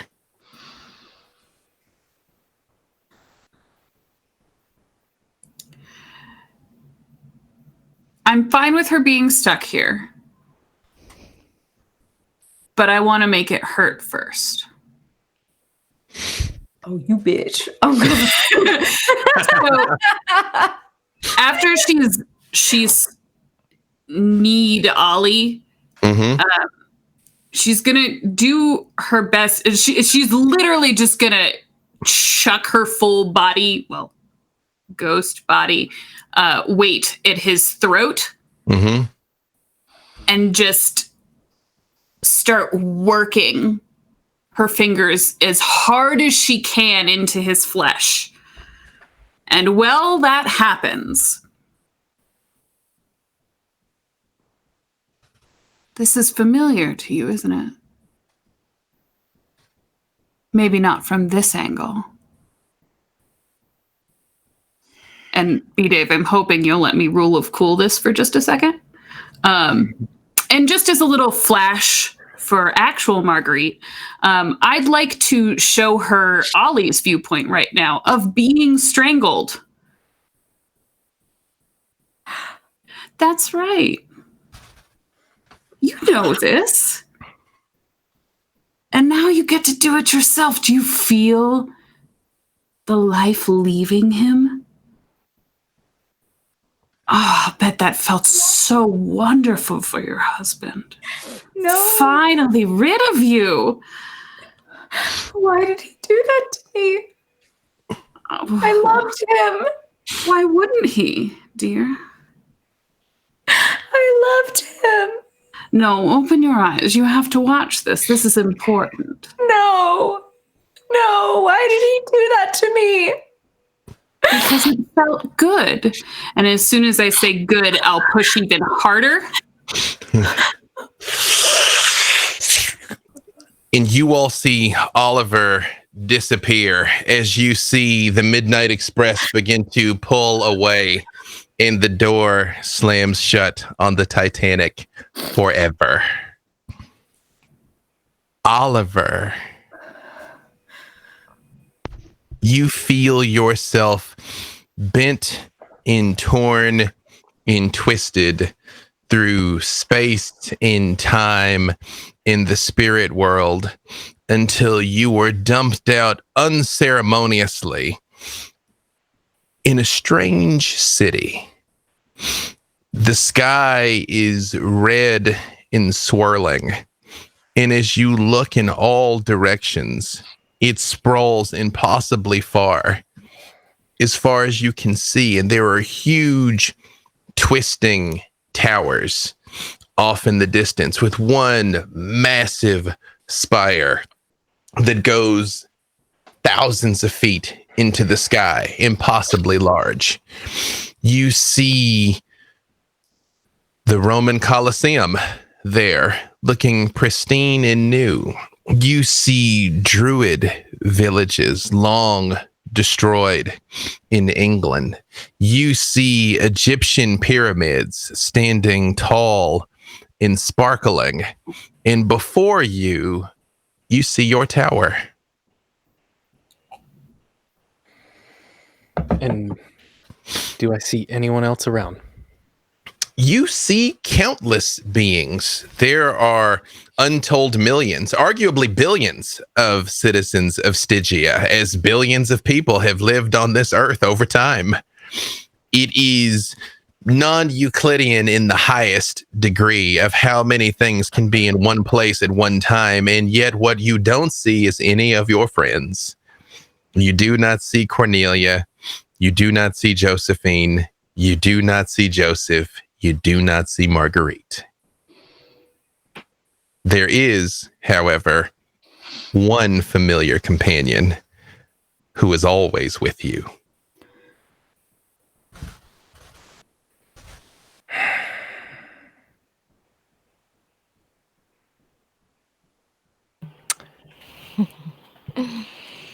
Proud of yourself? You have no idea. Now you have time. Ollie, now you can get to work. There's a lot to be done. Yes. I'm glad you finally see it. I take one last look around to see if any familiar faces stand out, and not seeing any, I'm going to try and push my way through the doors of my tower. You open up the tower, and as you make your way inside, it looks burned, like a massive explosion of some sort went off in here. The walls are singed and everything is strewn about and chaotic. And all the windows are busted out. You didn't notice that at the time, but now as you think about it, as you look up all the way up to the top, all of the windows are shattered. And you hear...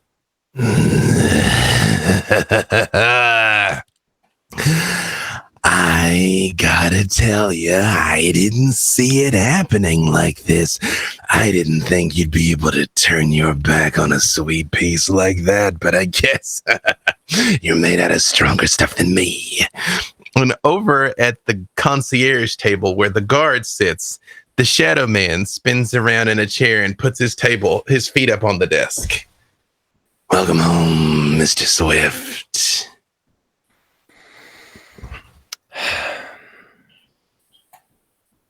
Are you here to offer me another deal? Oh, no. I'm here for, what you might call the denouement, when all's revealed. Look around. No, don't you remember this triggering anything in you?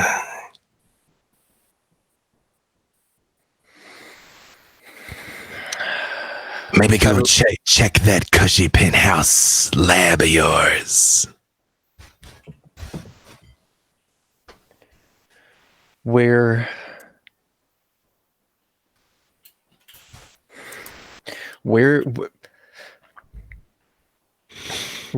did this happen? Oh, I think, tell him, you, the real you. I know you hear me. Excellent work back there on the ship. That was fucked up. I never would have thought of that myself, really. Tell him what he did. Tell him what the mad scientist who didn't know his limits or about proper safety protocol did. Isn't it obvious, Ollie? Think real hard. You remember your last moments. Where were you? Wait. I don't give a fuck where you were. Where were your hundreds of employees? You are both lying. Oh, think about it. Who could forget that face? Look at that bone structure. You're fucking hot, buddy. How did you end up on Heart Island unless your body was so mangled and disfigured it couldn't be identified? It was all ash. It was all mangled, burned, charred bodies. And it was all because you fucked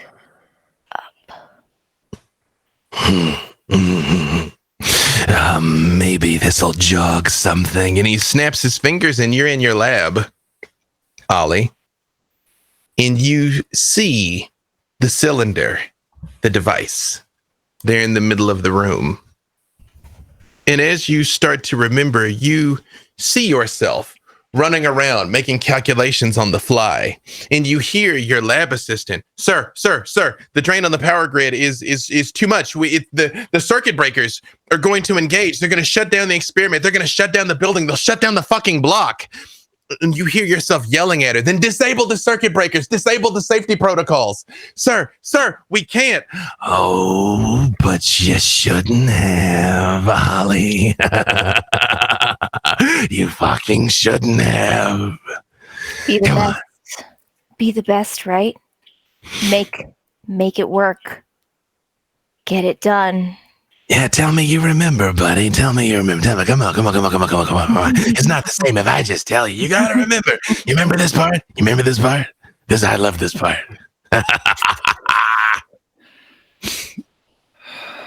You've done something. You've changed my memories. You've I changed your memory. You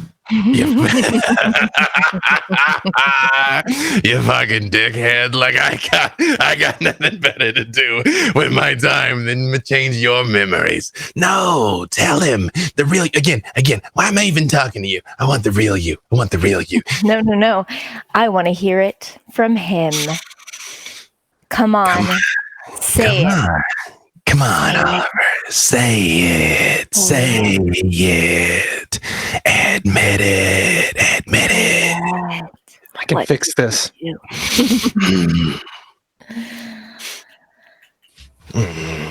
I want to use honey tongue to make him say it. I don't really have any way to resist. No, you're fresh out of willpower. Yeah. Like, I mean, you are, shall we say, pliable. Yeah, right now, yes. I remember like it was yesterday. You remember it like it was yesterday because it fucking was, princess. But okay, go on.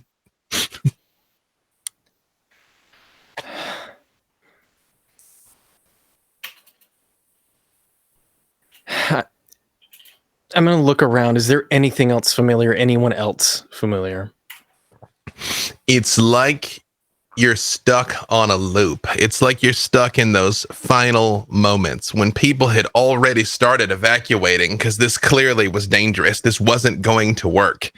And your lab assistant is pleading with you, please stop. You're about to cause a blackout. Someone's going to get hurt. Please stop. Did you stop? Did you stop, Ollie? Did you? How could I stop when I was that close? Go on. You couldn't stop. You needed to prove yourself. Hey, if it had worked, you'd have gotten a Nobel fucking prize, right? It can still work. I've been keeping something from you, Ollie. I didn't think your little heart could take it, but it's not going to work. All that work that you've done, there's a slightly different story around your name now. Yours is the name that people will actively strike from the history books. Yours is the name that people will reference as the biggest failure of your age. Ooh, yes. And the Shadow Man snaps his fingers, and you see news reports, and you see Swift Tower in flames. You see Swift Tower explosion, hundreds dead, thousands injured. You see your building smoldering there, and all of the windows of all the nearby towers all shattered out. You see cars laying on their sides, burned. You see bodies in the streets from the power of the explosion that you caused, Oliver.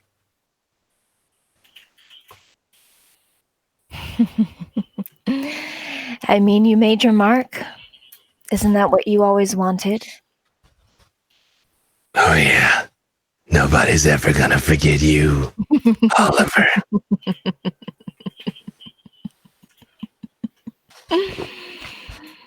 You know the most messed up part about this, and I gotta ask, man. Marguerite, she was looking out for herself. Everybody here wants something, but do you know, I think she actually liked you. Where is she? Oh, you tell him. I don't have the heart for it. Let's just say you don't have to worry about her getting in the way of your work anymore. Well, he stands up and buttons his immaculate suit coat, and he says, I've pulled some strings. I got a little influence around here, and nobody's gonna disturb you up here, Oliver. You can spend as long as you want trying to figure out what went wrong. I'll be seeing you, buddy. And he walks out towards one of the busted out windows, and he looks around, and he's like, oh, yeah, a clear day like this, can see Pompeii from here. And he just steps out the window and plummets. I'm going to, as soon as he is gone, race back up to where I last did my my work and start digging around, trying to see if I can find anything and fix it. And as you witness this sad display, Shadow, do you say anything to him? I don't know if I have this power exactly, but what I'd like to do in this moment is the scenery around you in the lab starts shifting, and the ash fades away, and you start to see the laboratory as you last remember it. And you see in front of you a reflection of yourself, but that's darker, and hollowed out eyes, and just the worst but most tired version of yourself picks up the tool, holds it out, picks up your hand, places a tool in your hand, and then you hear in your voice, a voice in your head, get to work. Meanwhile, in a very different place, very far away, a robed man walks holding a lantern in the darkness, not really saying anything until it alights on a carved white mask standing in the depths of oblivion, with long blonde hair curling all around it. Well, how did it go? That was a bit of a shit show, if you ask me, as a kind of amateur hour, especially to be as old as you say they were, but kind of went like you said it would, suppose. And Marguerite, last seen on the Ship of Dreams. Don't know if she made it off, but I go look for you if you like.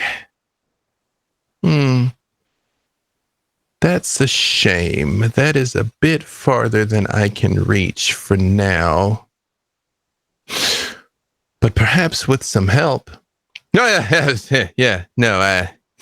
as requested, the Slua reaches into his robe and pulls out the planchette. Dropped it right in front of me. Never noticed a thing. That's the thing. Sometimes they're all looks, you see. They used to be looked at. They missed that they're supposed to be looking for. And puts it in Carly's hand. And she says, well, there may still be hope for my dear Marguerite yet. And that's a good place for us to stop.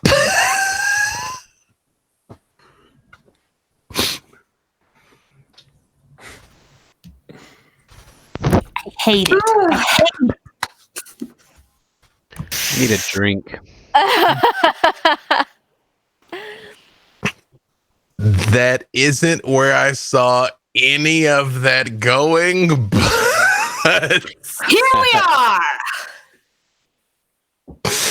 Also, the sluice super fucking took it when you dropped it. That's where you're like, it's just mystically hidden. It's right in front of me. That's why I kept being like, is it? Is it? You sure?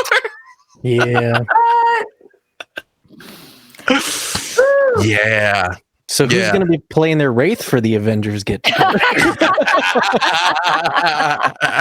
Well, in classic comic book fashion, only one of you died on screen, and the other one is theoretically indisposed. So, Very Shakespearean. yeah, y'all. Whew, yeah, I'm glad I poured a cocktail when it did there. This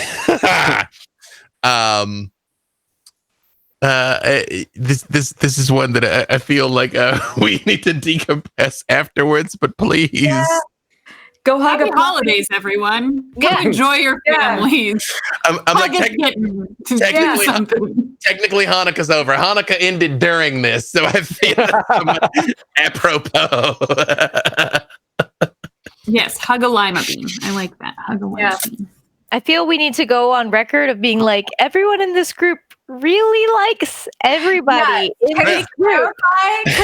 clarify that we all love and support each other We do. in real life? You guys, Yeah, I've we sent did. Nura a message every single week after we've played, just being like, just so you know, I really like you, and I'm sorry I have to be mean to you, just so you know. I've done the same.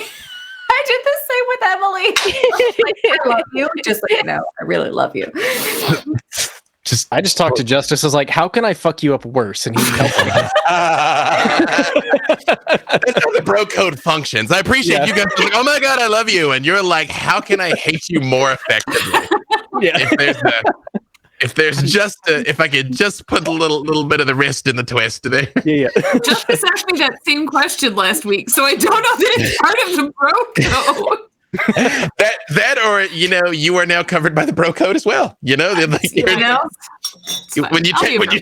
you take the ring off, you get the bro code. Yeah.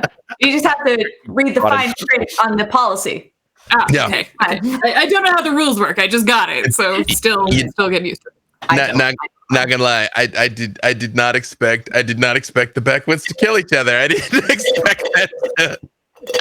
Look, so episode 2, when it was kind of like inklinged that maybe she killed me, because Justice didn't know. Justice didn't know how that played out, so that was all more organic. I was like, But I implied it. this kid's gonna snap. If this goes down this way, he's gonna reach out that dark, shadowy hand and blast. I didn't expect to die in the process. I actually thought Joseph might redeem himself and get to float away and be the one that I'm got set you on away. fire. Don't worry about it. It's cool. There's no happy endings in this. Like, No. You know what my favorite part about this is? Can I just say one thing? Because I do want to hear this. November 27th. November 27th is when Emily messaged me like I super fucking killed him. So that's been in the works for a while. Yes, please, Diana. What you said that you liked the most about this? Well, I mean, so this whole episode was Cornelia actually doing something for other people. Now, granted, it was completely self-motivated. Ollie can tell people about her because he's almost sort of alive, right? no, but we'll still be like, who? Yeah. Forever. Forever. Yeah, I'm gonna say he's otherwise occupied. He's otherwise occupied. Mason's a bitch. Shadow did what he said he would do. I'm not responsible for the failings of other mortals. Sorry. Also just for the for the sake of those watching, especially Wraith OGs, that was a Rabark the Inhabited. That is a Malthian. She's essentially a demon, not technically, because technically their demons are another thing. But that was why she's Rabark is terrible. She is bulbous and fat, and specters live inside of her. And she lives inside a rotting wood and collapsing structures. And I was like, I know a rotting, collapsing structure. And just got fed a few more souls today. A few more souls are now with The ship of dreams. The ship of dreams. I just want to say thank you for the most unique RP experience I have ever encountered in my whole experience of this doing the things. Please don't do it again. Girl shame. Yeah, that's gonna be the awkward thing, because again, I've shared with you all kind of the whole plan here is when we got through all of these, they pick their favorite characters to kind of come back for a combined show. One, I don't know if any of you ever want to see these fuckers ever again, but two, if you do, right.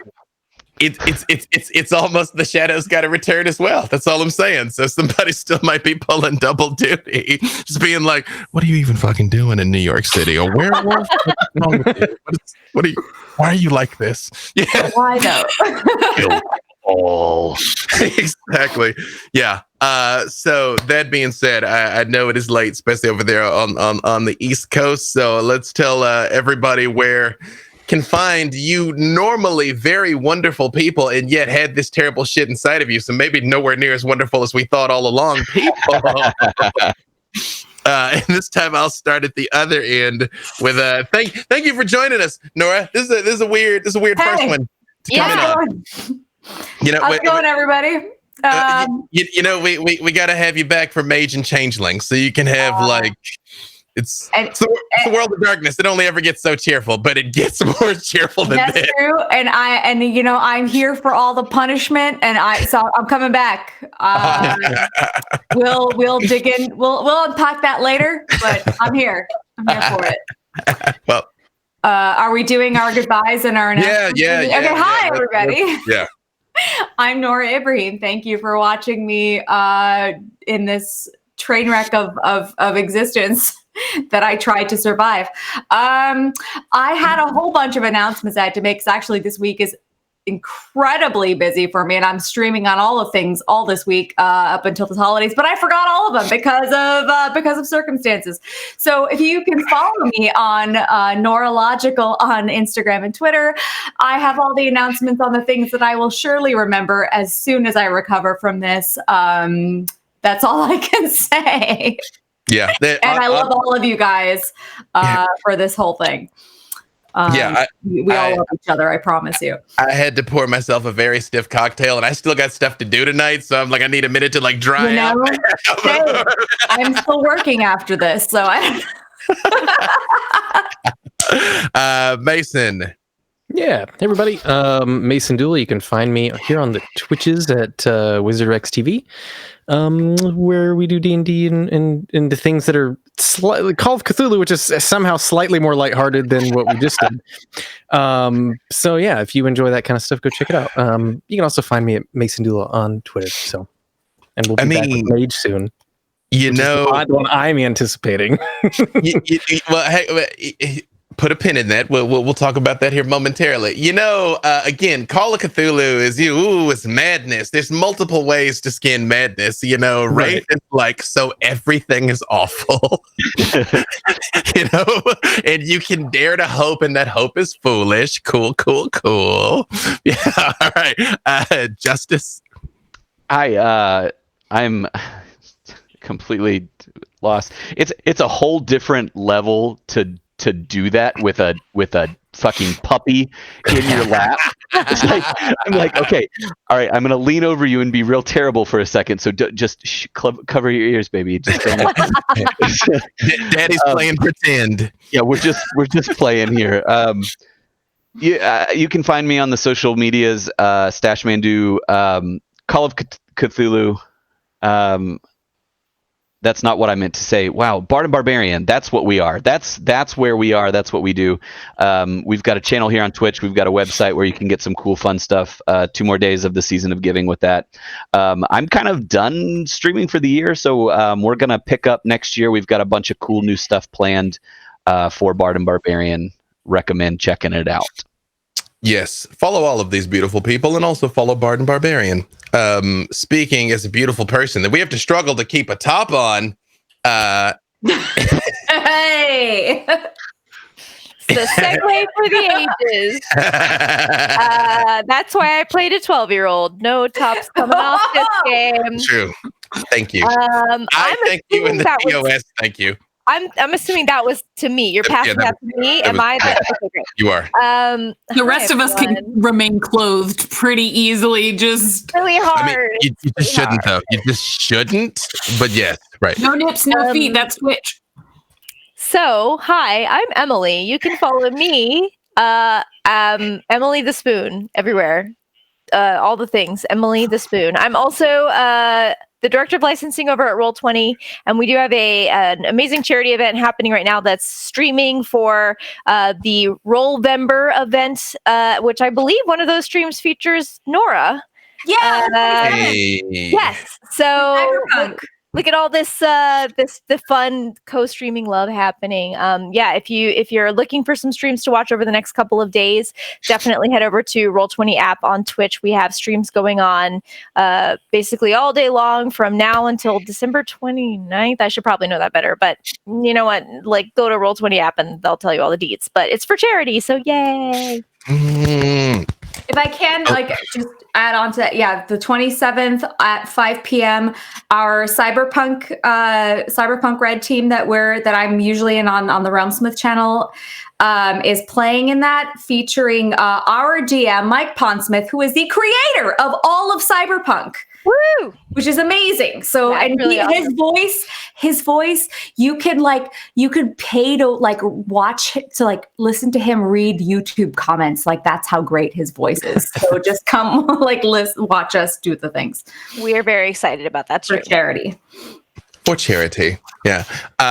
And last but certainly not least, the puritanical Punisher. Well, I know what I'm legally changing my name to now. Hey guys, I'm Diana D'Amico. I am the affiliate manager and product manager over at Die Hard Dice. I'm also the member of the B. Dave Walters fan club. Like, I run it and I make shirts for it, and I just love this man so much. Wait, hang on. Could you stand so we could get the full glory of what this is? All right, so this is Give everybody what they want. This is important. It's me wearing a shirt of B. Dave, wearing a shirt of me, wearing a shirt of B. Dave. Layers. Shirtception. She's leading the league with Shirtception, but I'm not done yet. You couldn't even handle my final form. So I do a lot of stuff through the week. I won't talk about those streams too much, but I do have 2 charity games this weekend. I'll be playing tomorrow in the Georgia Blue Beholder benefit event that's going on at 7 p.m. Eastern with Elisa Teague and James Introcasto and Gabe Hicks and Noir Enigma and Guilty Cosplay. It's going to be a good name. We're doing Honey Heist, which I've never played before, but it seems like a hoot. And then on Sunday we have the family COVID fundraiser. So I'll be in that too as part of Denver by Night. Yes, I'll be in that for Denver by Night with her, and then also earlier in the day with Stream of Blood at 2 p.m. for the same thing. Hey, perfect. Raising money and helping people. And I love the B.D. Walters, I say words about things. You can catch me. I would say you catch me somewhere doing something 7 days a week, but I actually think I might be done for the year too, which is weird. Not used to having time off. You have to move. It's not really time off, buddy. True. But follow me at B Dave Walters, where I will share when it is that I am doing things. I guess the only main thing I have to announce is World Builders topped last year's fundraiser, which means we will do part 2 of the Day of Remembrance. We're trying to lock down a time right now, so it's probably going to be Saturday the 23rd or Saturday the 30th. I don't know, but we'll get back by then. But super ambushing all of you before we go here. And I think that we were the last show before QueueTimes break. Feel free to interrupt me if I'm saying the wrong thing there, Jake. I think QueueTimes is dark for the rest of the year. We've got weird stuff going on. We've got Game Gorgon live on Sunday, and then we're actually going to be a part of the Roll20 thing on the 26th of December. So there's a smattering here or there. So Also, me and Jake are on Vancouver by night tomorrow. yes, I didn't announce anything. I'm sorry, guys. Well, your mind was elsewhere. Your mind was elsewhere. I was so done with that. Yeah. So super putting all of you on the spot right now. We got to decide what's next. Is it going to be Mage or is it going to be Changeling? If you're not familiar, Changeling is basically Pan's Labyrinth. Mage is basically the Matrix. There's slightly more to it than that, but that's basically it. You know, and I'm happy either way. I'm excited to play Mage because I like magic and the Matrix. But I don't need to. We can save the best for last. I will leave that up to you guys. I'm gonna put that down as a tentative one, for Mage here. You know, because again, Sure.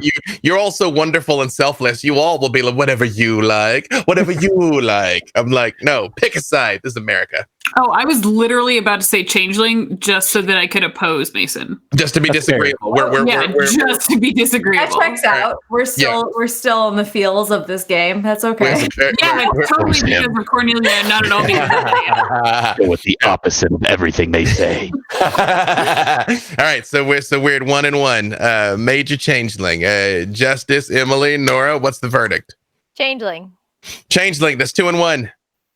I gotta go Changeling because of things happening. I think Changeling. I think that's already 3. But let's see. Just what was just gonna say. I'm looking forward to playing Mage. That sounds like a lot of fun. Okay, Jake, what do you think? That's 3. That was 3-2. The eyes carry. You know, and you know, I was gonna say Changeling will be lighter than this, but literally anything's lighter than this. You know, so you know, Changeling has its own thing. So there you go. Sometime in early 2021, once we rest, relax, reacclimate, and have a number of stiff drinks, we'll return with some Changeling and see how the dreaming affects New York. But that being said, thank you all for coming with us on this super fucking insane adventure over these last 4 weeks, which did not disappoint all the way to the last second. And thank you guys. That's not easy doing the main thing in the shadow. And you all very much like dove into it. And I hope you realize are not as good of people as you think you were. So, I mean, that was never a factor, but I feel so much closer to all of you. Oh yeah. It is cathartic. It is cathartic. You're like, I feel much better after having just been fucking horrible. So with that being said, happy holidays, happy Hanukkah if you are celebrating Christmas, Kwanzaa, both, neither, nothing, and we will see you all next year. Bye.